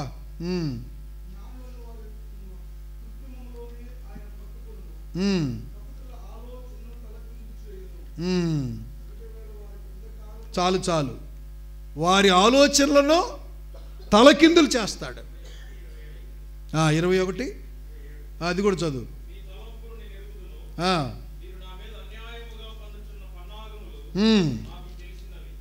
అదిగో, మీరు నా మీద అన్యాయముగా పన్నుచున్న పన్నాగములు నాకు తెలుసునే. కాబట్టి ఇక్కడ నేను మిమ్మల్ని ఎంకరేజ్ చేయాలని, ధైర్యపరచాలని చెప్తున్నాను. నువ్వు నిజంగా దేవుని చేత పిలువబడిన దైవజనుడు, దైవజనురాలు అయితే నీకు వ్యతిరేకంగా రూపించిన ఏ ఆయుధము వర్ధిల్లదు. వర్ధిల్లలా, నా జీవితంలో వర్ధిల్లలా. మేము ఇప్పుడు పరిచర్య చేస్తున్న ప్రాంతంలో 34 సంవత్సరాల పైచిలుకు నేను ఎక్కడికో వెళ్ళి ఆంధ్ర యూనివర్సిటీకి వెళ్ళి చదివి ఇంక ఎక్కడికో వెళదాం అనుకున్నాను. బొంబాయో, ఢిల్లీనో, లేకపోతే బెంగళూరు. చాలా ఆపర్చునిటీస్ వచ్చినాయి నాకు సేవ చేయడానికి. కారు ఇస్తాము, నువ్వు లీడర్గా ఉండు, ఇంత శాలరీ ఇస్తాము అని వచ్చాయి. కానీ నేనున్న ప్లేస్ ఒక పల్లెటూరు. 7 నుండి 12 మందితో ప్రారంభించాం. కానీ ఇప్పుడు 200 పైచిలుకు. ఆఫ్ కోర్స్ స్టేట్ వైడ్గా, నేషనల్గా దేవుడు అంచెలంచెలుగా నన్ను తీసుకొని వెళ్ళి వాడుకుంటున్నాడు. ఇది ఒక సాక్ష్యం కొరకు మాత్రమే చెబుతున్నాను. నేను ఎందుకు అక్కడే ఉన్నానంటే అది చెప్తున్నాను, వినండి. నేను ఎందుకు అక్కడే ఉన్నాను. కొంతమంది అన్నారు, మీకు టాలెంట్స్ ఉన్నాయి, సింగింగ్ ఉంది, టీచింగ్ ఉంది, ప్రీచింగ్ ఉంది, ఈ చిన్న గ్రామంలో ఎందుకున్నారని అడుగుతున్నారు నన్ను. అడిగారు కొంతమంది. ప్రభు నాకు ఇచ్చిన వెలిగింపు ఏంటంటే, నాకు కూడా కొంత నిరాశ ఉండేది. నీవు అంటే ప్రభావితం చెందడానికి, అంటే వ్యాప్తి చెందడానికి ప్లేసే ఇంపార్టెంట్ కాదు. ఇంగ్లీష్లో చెప్పి తెలుగులో చెప్తాను. It is not question of place, it is a question of person. అంటే నువ్వు వ్యాప్తి చెందాలంటే, నువ్వు వృద్ధి చెందాలంటే అది స్థలాన్ని బట్టి ఉండదు, ఆ స్థలములో ఉండే వ్యక్తిని బట్టి ఉంటుంది. Praise the lord, praise the Lord. స్థలాన్ని బట్టి ప్రభావం కాదు, స్థలాన్ని బట్టి వ్యాప్తి కాదు, ఆ స్థలములో ఉన్న వ్యక్తిని బట్టి ప్రభావం. దావీదు వృత్తి ఏంటి? గొర్రెలు కాసుకోవడం. కానీ ఏమయ్యాడు? 40 సంవత్సరాలు రాజు అయ్యాడు. ఊహలో కూడా అనుకోలే. యెషయితో అన్నాడు, ఏమయ్యా ఇంకెవరైనా ఉన్నారంటే, ఉండాడయ్యా, గొర్రెలు కాసుకుంటాడు, ఉండాడు. సరే పిలుపో అంటే, ఏజ్ లేదు, ఎక్స్పీరియన్స్ లేదు, అయ్యా సైజు కూడా లేదు అతనికి.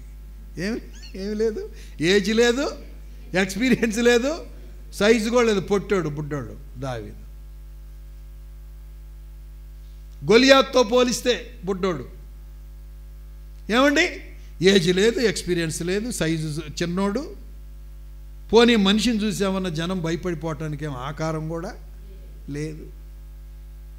ఏమీ లేనోడిని తీసుకొచ్చి రాజుగా చేశాడు. అన్ఎక్స్పెక్టెడ్గా దేవుడు గొప్ప కార్యాలు చేస్తాడు.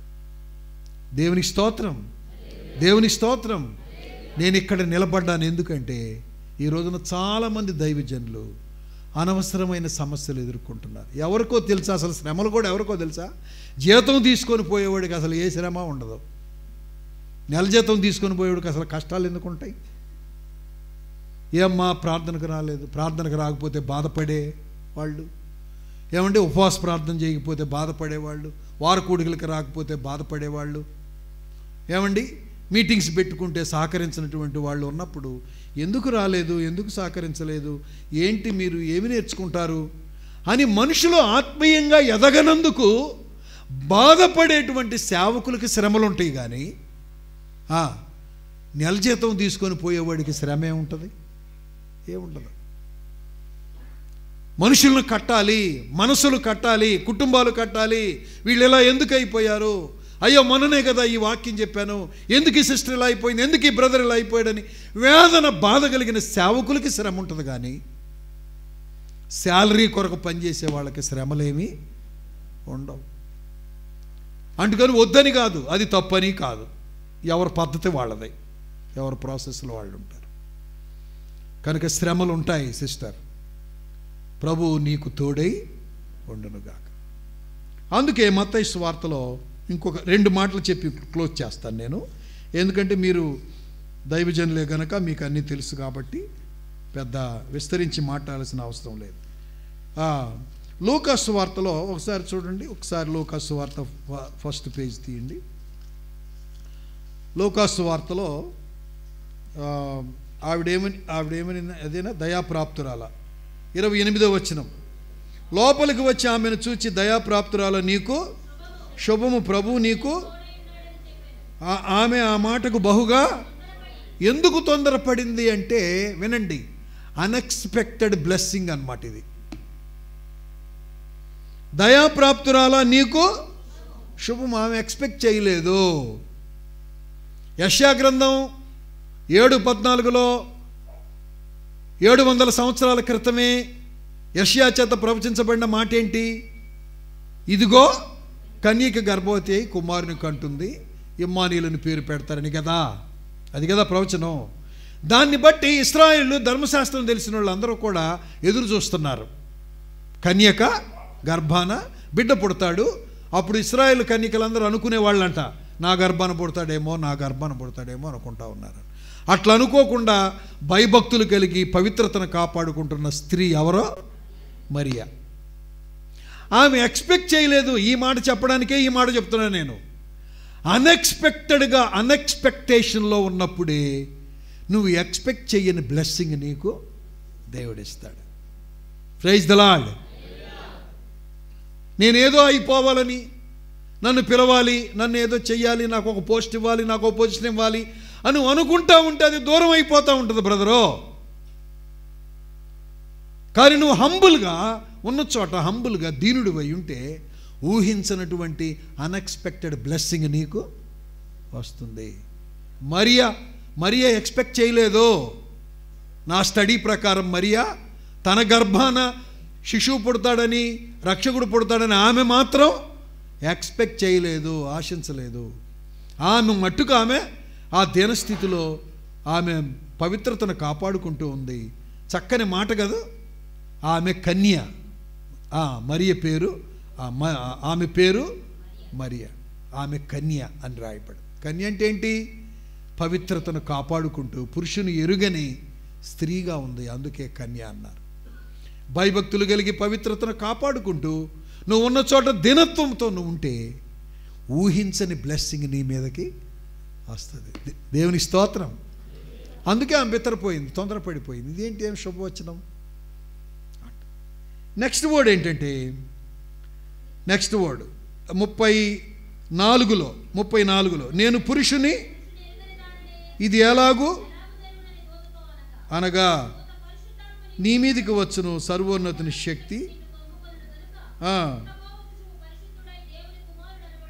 ఇదేంటంటే God is beyond our reason and logic అనండి. ఇంగ్లీష్ వచ్చిన వాళ్ళందరూ God is beyond our reason and logic.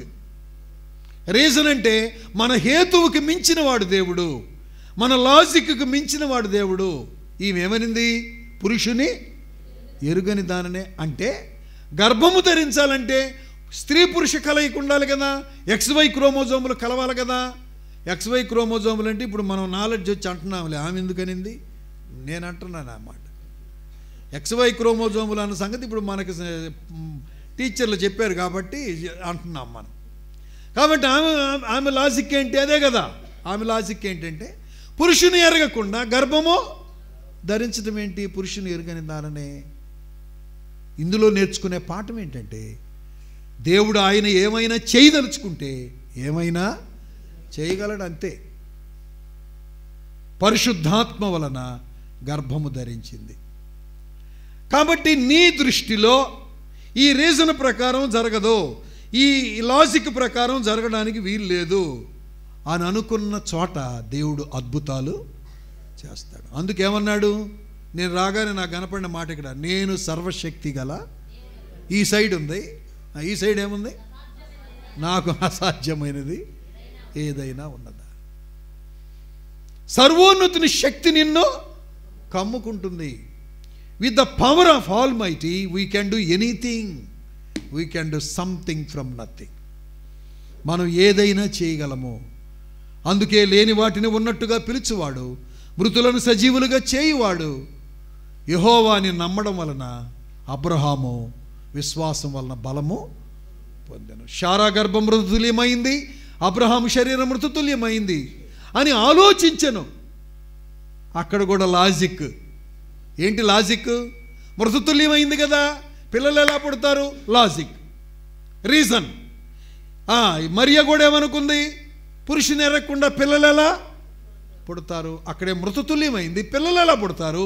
ఇక్కడేమో పురుషుని ఎరగకుండా పిల్లలు ఎలా పుడతారు? దేవుడు మానవ సంబంధమైన జ్ఞానానికి హేతువుకి మించిన శక్తి గల దేవుడు. Praise the Lord, praise the Lord. నీ జీవితంలో దేవుడు అది చేయబోతున్నాడు. మనం దేవుని సేవకులుగా అది నమ్మాలి. మనం అది నమ్మటంలా. డబ్బులు లేకపోతే ఎట్టా, వాడు రాకపోతే ఎట్టా, ఎమ్మెల్యే తిరిగిపోతే ఎట్టా, ఎంపీ తిరిగిపోతే ఎట్టా, నువ్వు ఎవరిని కలిసినా ఏం ప్రయోజనం? సరే, పాయింట్ ఏంటి, God is beyond our reason. మనం ఎవరు ఇచ్చే వాటి మీద మనం ఆధారపడడం దైవ చిత్తం కాదు. డిపెండెన్స్, మన డిపెండెన్స్ ఎవరో? సర్వశక్తి గల దేవుడు. నిజమా అది? ఇదిగో మేరీ అంటుంది, పురుషుని ఎరగకుండా ఎలాగిది? అబ్రహాం అనుకున్నాడు మానవ నైజాన్ని బట్టి, ఆమె గర్భం మృత్యులేమైంది, నా గర్భం మృత్యులింది, ఎలాగిది? ఆలోచించెను కానీ వాగ్దానము చేసిన వాడు నమ్మదగిన వాడు అని విశ్వాసమును బట్టి సందేహింపక నమ్మదగిన వాడని నమ్మి విశ్వాసం వల్ల బలము పొందెను. Praise the Lord, praise the Lord. Faith will do wonders.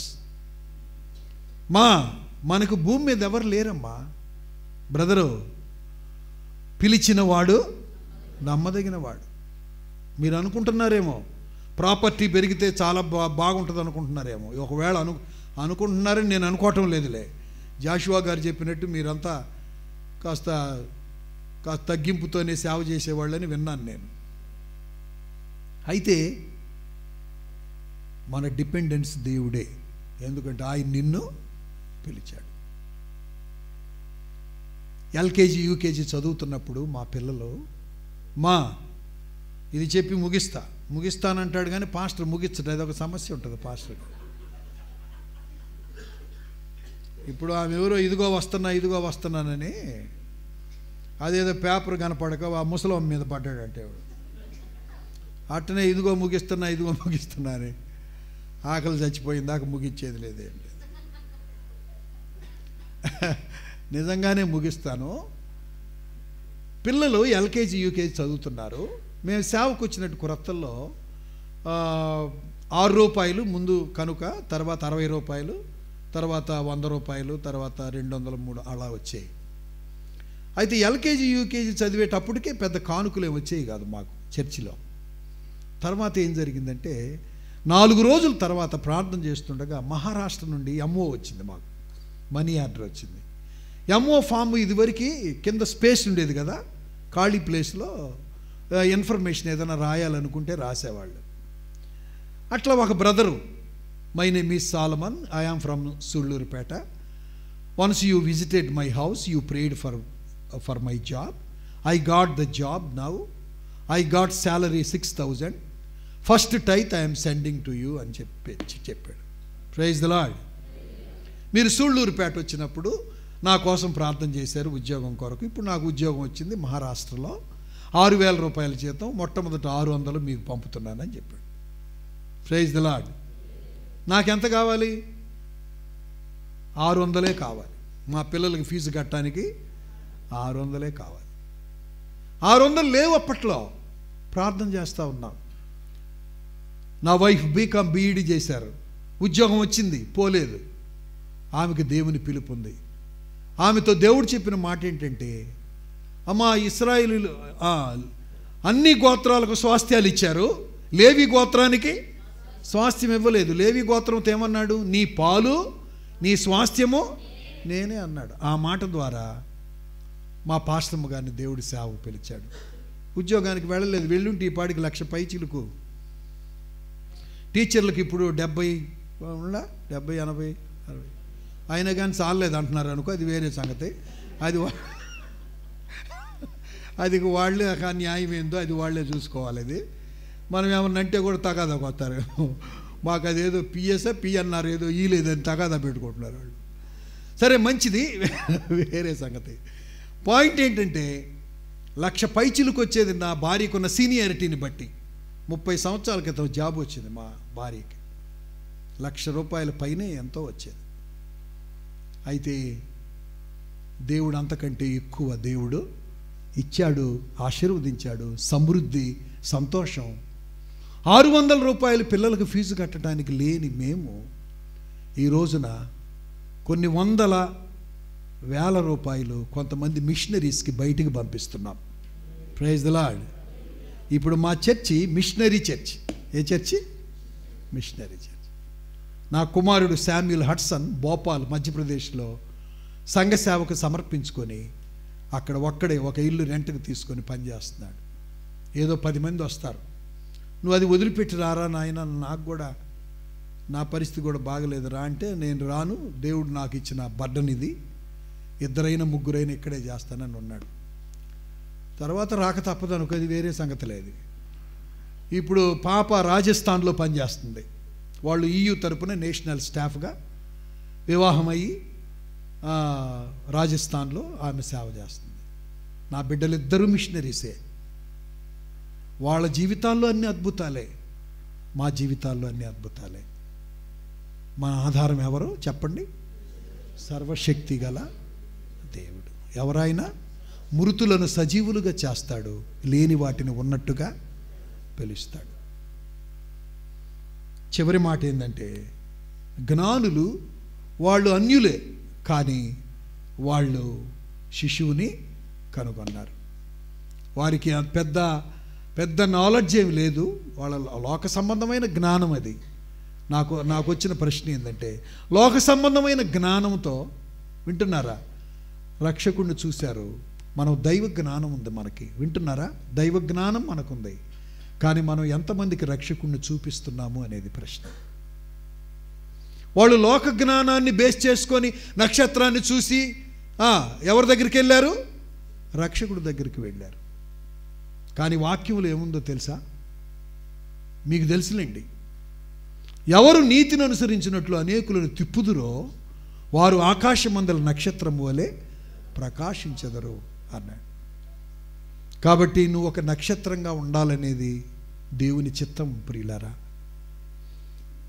నువ్వు ఒక నక్షత్రంగా ఉండి అనేకులను దేవుని వైపు తిప్పాలి. ఈరోజు చాలామంది సేవకులు మనుషులను వాళ్ళ వైపు తిప్పుకుంటున్నారు. నా పవరు, నా ప్రభావం, అయ్యగారు అయ్యగారు అయ్యగారు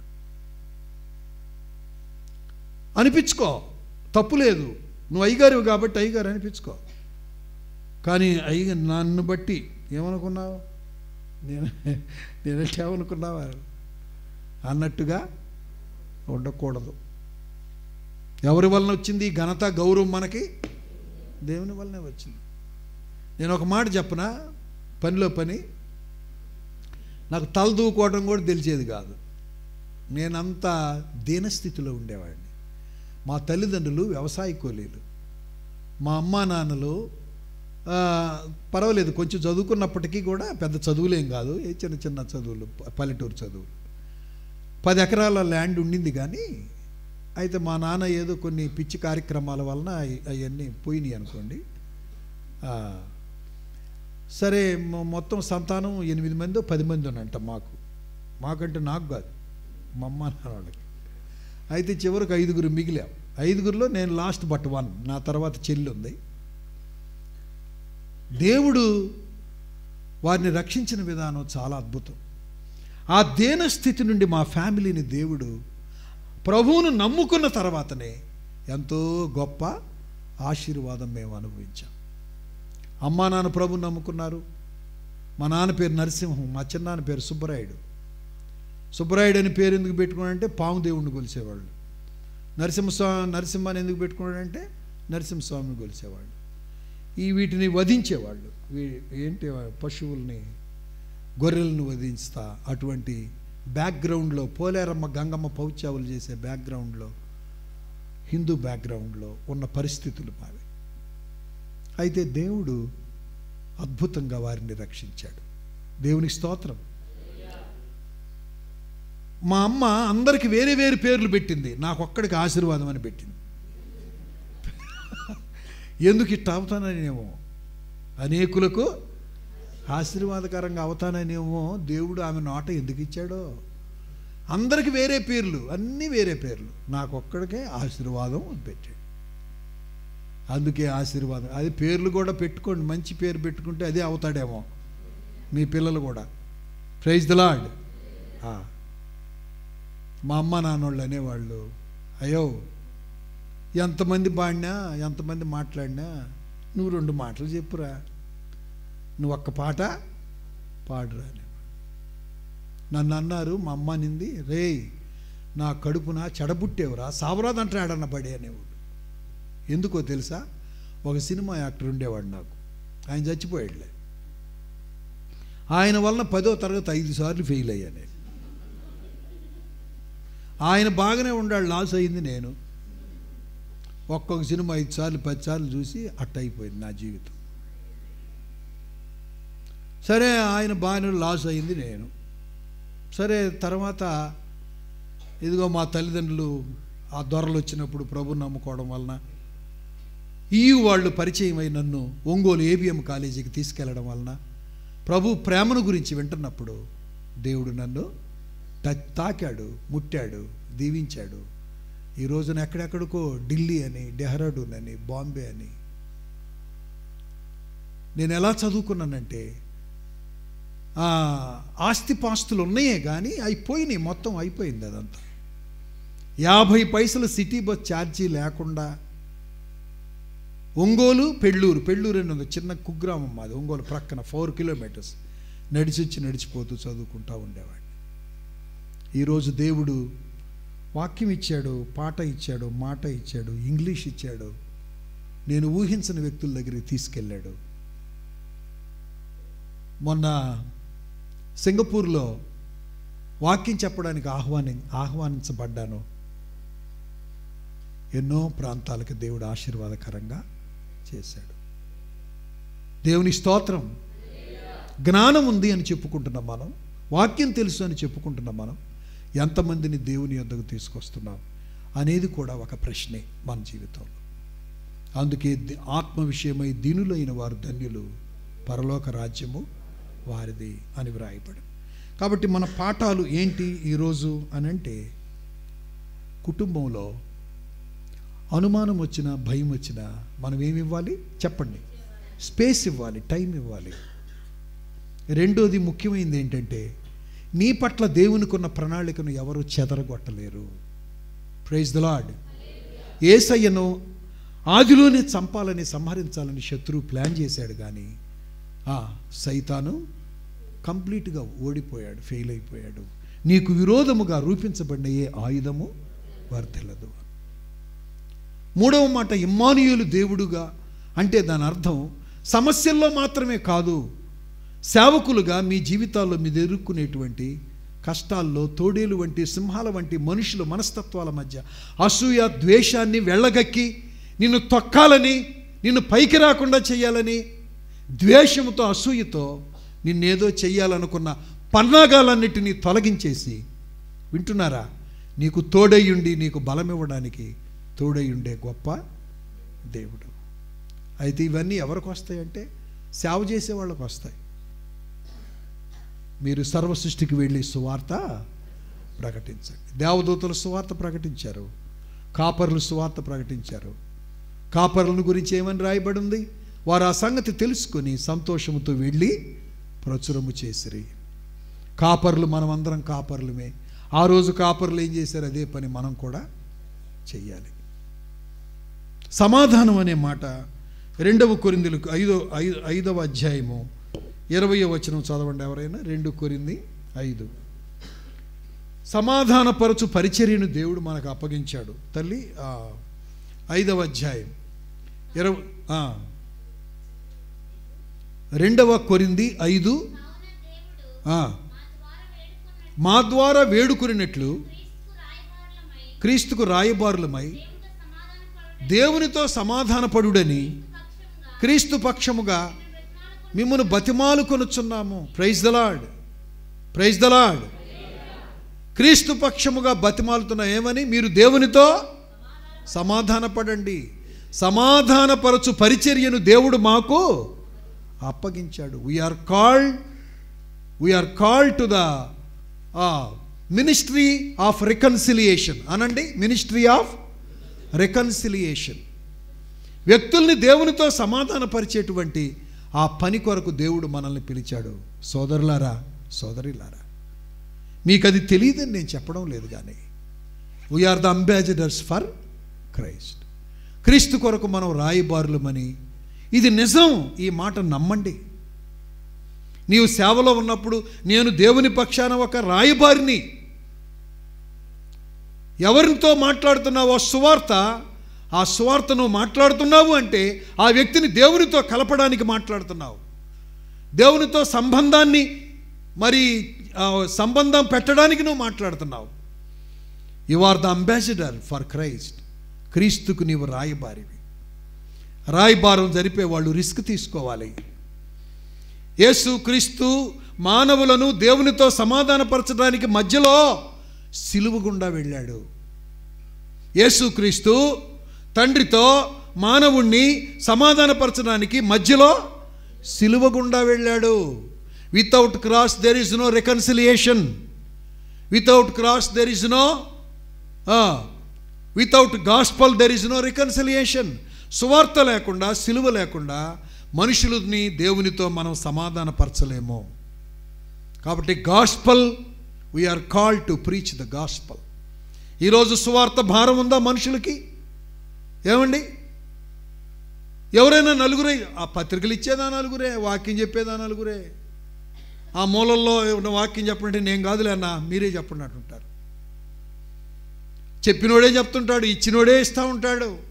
మిగిలిన వాళ్ళకి ఎట్లన్నా వాళ్ళని ప్రేరేపణ చేద్దామంటే ప్రేరేపించబడేవాడే లేడు.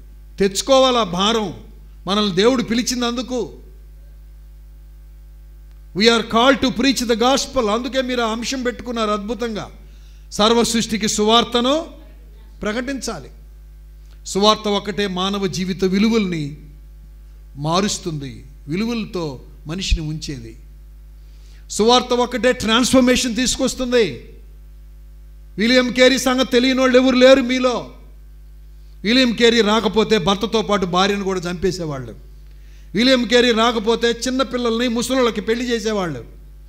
విలియం కేరీ రాకపోతే తెలుగులో ఈ బైబిల్ ఇంత చక్కగా వచ్చేది కాదు. విలియం కేరీ రాకపోతే మన భారతదేశంలో చాలా జరిగేవి కాదు. ఎందువలన వచ్చాడు? దేవుడు లోకమును ఎంతో ప్రేమించి తన కుమారుని లోకంలోకి పంపించాడు. మీలో ఎవరైనా వెళతారా అని లండన్లోనో అమెరికాలోనో సంఘంలో మాట్లాడుతుంటే నేను వెళ్తానంటే విలియం కేరీకి చాలామంది ఆటంకపరిచారు. అన్ని ఆటంకాలను పక్కన పెట్టుకుని ఆయన దేవుడిచ్చిన భారంతో మన దేశానికి వచ్చాడు. సువార్త, గాస్పల్ కెన్ ట్రాన్స్ఫార్మ్ ఎనీథింగ్. చింతలపూడిలో మనుషులు మార్చాలన్నా, ఈ చుట్టుపక్కల ఎక్కడి నుండి వచ్చావో వాళ్ళందరూ మారాలంటే gospel is the only solution. అయితే గాస్పల్ మోసుకొని పోయేటువంటి నువ్వు చాలా ఇంపార్టెంట్. ఒక మాట చెప్పున, minister is more important than the ministry. Minister is more important than the ministry. పరిచర్య కంటే పరిచారకుడు ముఖ్యం. మనం బాగుంటే మనం బాగా పరిచర్య చేస్తాం. ఆరోగ్యం బాగుండాలి, ఆర్థిక పరిస్థితి బాగుండాలి, ముఖ్యంగా ఆత్మలో భారం ఉండాలి. నా ప్రశ్న ఏంటంటే, ఆత్మల భారం ఉందా? ఈరోజు చాలామంది దైవ సేవకులకు ఆత్మల భారం లేదు. రోజులు గడిచే కొద్ది చల్లారిపోతుంది. తొలినాటి ప్రేమ లేదు, అలనాటి సేవ లేదు. ఇప్పుడు ఆత్మలకై భారం అణగారిపోయే, లోకాశలల్ని పెనవేసిలాగే, ఆత్మలకై భారం అణగారిపోయే, లోకాశలల్ని పెనవేసిలాగే. కన్నులెత్తి చూచి కన్నీళ్లతో విత్తి, కన్నులెత్తి చూచి కన్నీళ్లతో విత్తి, కలసి కోసెదము, కలసి పాడెదము. ప్రభువా పంపుమో, ప్రభువా నింపుమో, మారిపోయే లోకంలో మారిపోని నీ వార్త కలసి చాటెదం. చల్లారిపోయే అలనాటి సేవ, ఆత్మలకై భారం అణగారిపోయింది. నేను మొదట ఇంట్రడక్షన్లో ఒక మాట వచ్చింది, ఆస్తుల సంపాదన మీద ఉన్నారు కొందరు, అందరూ కాదు. ఆత్మల సంపాదన భారం ఇప్పుడు పోయింది. ఒక ఆయన అన్నాడు, ప్రాపర్టీ గ్రోస్ ప్రాబ్లమ్స్ గ్రోస్ అన్నాడు. అంటే ప్రాపర్టీ పెరిగే కొంది సమస్యలు పెరుగుతాయి అన్నాడు. ఇంకొక ఆయన అన్నాడు, సూట్ కేసులు ఎక్కువైతే కోర్టు కేసులు ఎక్కువ అవుతాయి అన్నాడు. సూట్ కేసులు ఎక్కువైతే అది. కాబట్టి ఈ రెండు మాటలన్నా గుర్తుపెట్టుకొని మనం ఆత్మల కొరకై భారం కలిగి ఉండడం మనకు మంచిది. నవ్వుకోవడానికి బాగున్నా సత్యమే అది ప్రాక్టికల్గా. ఈరోజు ఆత్మల భారం మనలో లేదు ప్రియులారా. ఒప్పుకుందామా? సిలువ అనే మధ్యవర్తిత్వం లేకపోతే మనిషి దేవునితో సమాధాన పడలేడు. కాబట్టి మీరు దేవునితో సమాధాన పడండి అని మిమ్మల్ని బతిమాలుతున్నామని అపొస్తలుడైన పౌలు చెప్పాడు. ఒక స్టూడెంట్కి అలాగే చెప్పాలి, మన ఇంట్లో వాళ్ళకి అలాగే చెప్పాలి. త్రాగుబోతనంతో, వ్యభిచారంతో, మోసంతో, వ్యభిచారం వ్యాపారం అయిపోయింది. తాగుబోతనం వలన కూలీనాలు చేసుకునే వాళ్ళు కూడా కొనారిపోతున్నారు. యవనస్తులు పాడైపోతున్నారు. కన్నులారా చూస్తున్నావు, నాకేం పట్టనట్టు ఉన్నావు. ఏమన్నా న్యాయమేనా? ఆలోచన చేద్దాం ప్రియులారా. ఆత్మల భారం చల్లారిపోతావు, దీపం ఆరిపోతూ ఉంది, వెలిగించమని అడుగుదాం. కొంతమంది అంతా వెలిగించడానికి ట్రై చేసిన వెలిగితే కదా. కొన్నిసార్లు ఈ బర్త్డే కేకుల దగ్గర ముట్టిస్తుంటారు, అగ్గిపుల్ల ముట్టించి ఎంత పెట్టినా అది ఎలగనా ఎలగదు. అట్లుంది మన జీవితం. సోదరి సోదరులారా, ఏ దురాశ, ఏ ధనాపేక్ష, ఏ లోక సంబంధమైంది ఇదివరకున్న ఆత్మల భారాన్ని తీసివేస్తుందో పరిశీలించుకుందాం. దేవుడు నీ పక్షాన ఉంటాడు. ఇమ్మానుయేలు దేవుడు నీతో ఉన్నాడు, ఇంకా ఉంటాడు. సమస్యలు గ్యారెంటీగా ఉంటాయి. సమస్యలు లేని సేవ అసలు సేవే కాదు. Without cross no crown. సిలువ లేకుండా సింహాసనం లేదు అనండి. సిలువ లేకుండా సింహాసనం లేదు. సిలువలో గుండా వెళితేనే రేపు సింహాసనం ఉంటుంది ప్రియులారా. Praise the Lord. తల్ల వంచని ప్రార్థన చేసుకుందాం. మీకు ఇష్టమైతే ప్రభువా, నీ సేవకుల నోట పలికించిన మాటలు నా జీవితంలో సత్యం అని ఒప్పుకుంటారా? అయ్యా, కుటుంబంలో చాలాసార్లు రకరకాల భయాలకి, అనుమానాలకి గురైపోయి నెమ్మది లేకుండా చేసుకున్నాను ప్రభువా. నన్ను క్షమించండి తండ్రి. నా భార్యని, నా భర్తని క్షమించటానికి నేను ఇష్టపడతాను. అర్థం చేసుకోవడానికి టైం ఇస్తాను. ఆలోచించుకోవడానికి నేను టైం ఇస్తాను. తొందరపడను ప్రభువా అని ఒక తీర్మానం చేసుకో సిస్టర్, బ్రదర్. అలాగే నీ పట్ల దేవుని సంకల్పం మారదమ్మా బ్రదరు. ఎవ్వరేం చేయలేరు నిన్ను. అంతిమ విజయం నీదే. సమాధాన పడటానికి ఒక తీర్మానం చేయి. సమాధాన పరచడానికి తీర్మానం చేయి మనుషుల్ని దేవునితో. సిలువ లేకుండా సింహాసనం లేదు ప్రియులారా.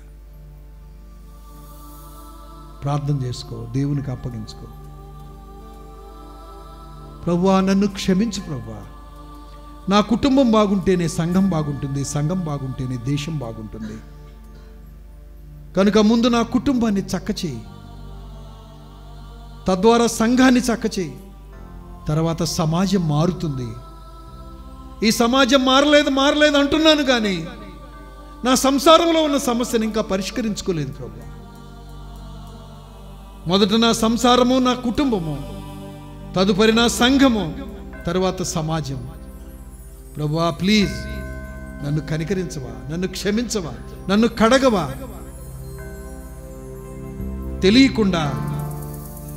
తెలియకుండా మాట్లాడకుండా సహాయం చేయి ప్రభువా. ప్రార్థన చేసుకో. ఒక నక్షత్రములాగా అనేకులను నీతిని అనుసరించేటట్టు తిప్పే వ్యక్తిగా మార్చమని అడుగు. అన్యులైన జ్ఞానులు యేసునొద్దకు దారి చూపించారు. ఎంతో దైవ జ్ఞానము కలిగిన నీవు ఒక్క వ్యక్తినైనా యేసు ప్రభు యొద్దకు నడిపించావా? ఆ రోజు మరియ అనింది, నీ మాట చొప్పున నాకు కలుగును గాక అనింది. ఈరోజు నువ్వు అనగలవా? దేవా, నీ చిత్తం ఏదైతే అది నాలో జరుగును గాక అని అనగలిగితే నువ్వెంతో దీవించబడతావమ్మా. తప్పకుండా దీవించబడతావు. ఏ రోజు లాంటి శత్రువులు ఎంతమంది నీ మీదకి, నీ జీవితం మీదకి లేచిన వాళ్ళు ఎవ్వరు ఏం చేయలేరు. సహోదరుడా, సేవకుడా, నీ పట్ల ఉన్న దేవుని యొక్క ఉద్దేశాన్ని ఎవ్వరు ఫెయిల్ చేయలేరంతే. దేవుడు నిన్ను ఆశీర్వదిస్తాడు. ప్రభువా, నన్ను కనికరించు. ప్రభువా, నన్ను ఆత్మల భారముతో నింపు. ప్రభువా, సమయం వృధా చేస్తున్నానయ్యా. ఆ మాటలకి, ఈ మాటలకి, రాజకీయాలకి, పిచ్చి పనులకి, పిచ్చి మాటలకి వద్దయ్యా. నాకు నీవు సర్వశక్తి గల దేవుడవు. నువ్వు నాకున్నావు. నువ్వు ఉంటే చాలు. నాకు ప్రార్థన చేసుకో. ప్రేమగల తండ్రి, మీకు వందనాలు చెల్లిస్తున్నాను. ఈ మాటలు మీ చిత్తానుసారముగా నీ బిడ్డల్లో ఫలించడానికి సహాయం చేయి. మొదట కుటుంబ వ్యవస్థ, తర్వాత సంఘము, తర్వాత సమాజం యొక్క మార్పు కొరకే మీరు మమ్మల్ని పిలిచారయ్యా. ఎంతోమంది భక్తులు మా దేశానికి వచ్చి సువార్తను తీసుకుని వచ్చి కొవ్వొత్తి కరిగిపోయినట్టు కరిగిపోయారయ్యా. అందుకే మా దేశంలో ఉన్న చీకటిని వాళ్ళు పారద్రోలగలిగారయ్యా. మేము కూడా త్యాగం చేస్తేనే, కరిగిపోతేనే, సిలువను మోస్తేనే మేము కొంతమందినైనా మార్చగలం స్వామి. ఈ సత్యం ఈ నీ ప్రజలకు మాకింకా అర్థమయ్యేటట్టుగా సహాయం చేయండి. మీరు మమ్మల్ని ప్రేమించిన ఈ సమయాన్ని బట్టి నిన్ను స్తుతిస్తూ వందనాలు చెల్లిస్తూ యేసు ప్రభు నామంలో ప్రార్థించి వేడుకొంచున్నాం తండ్రి.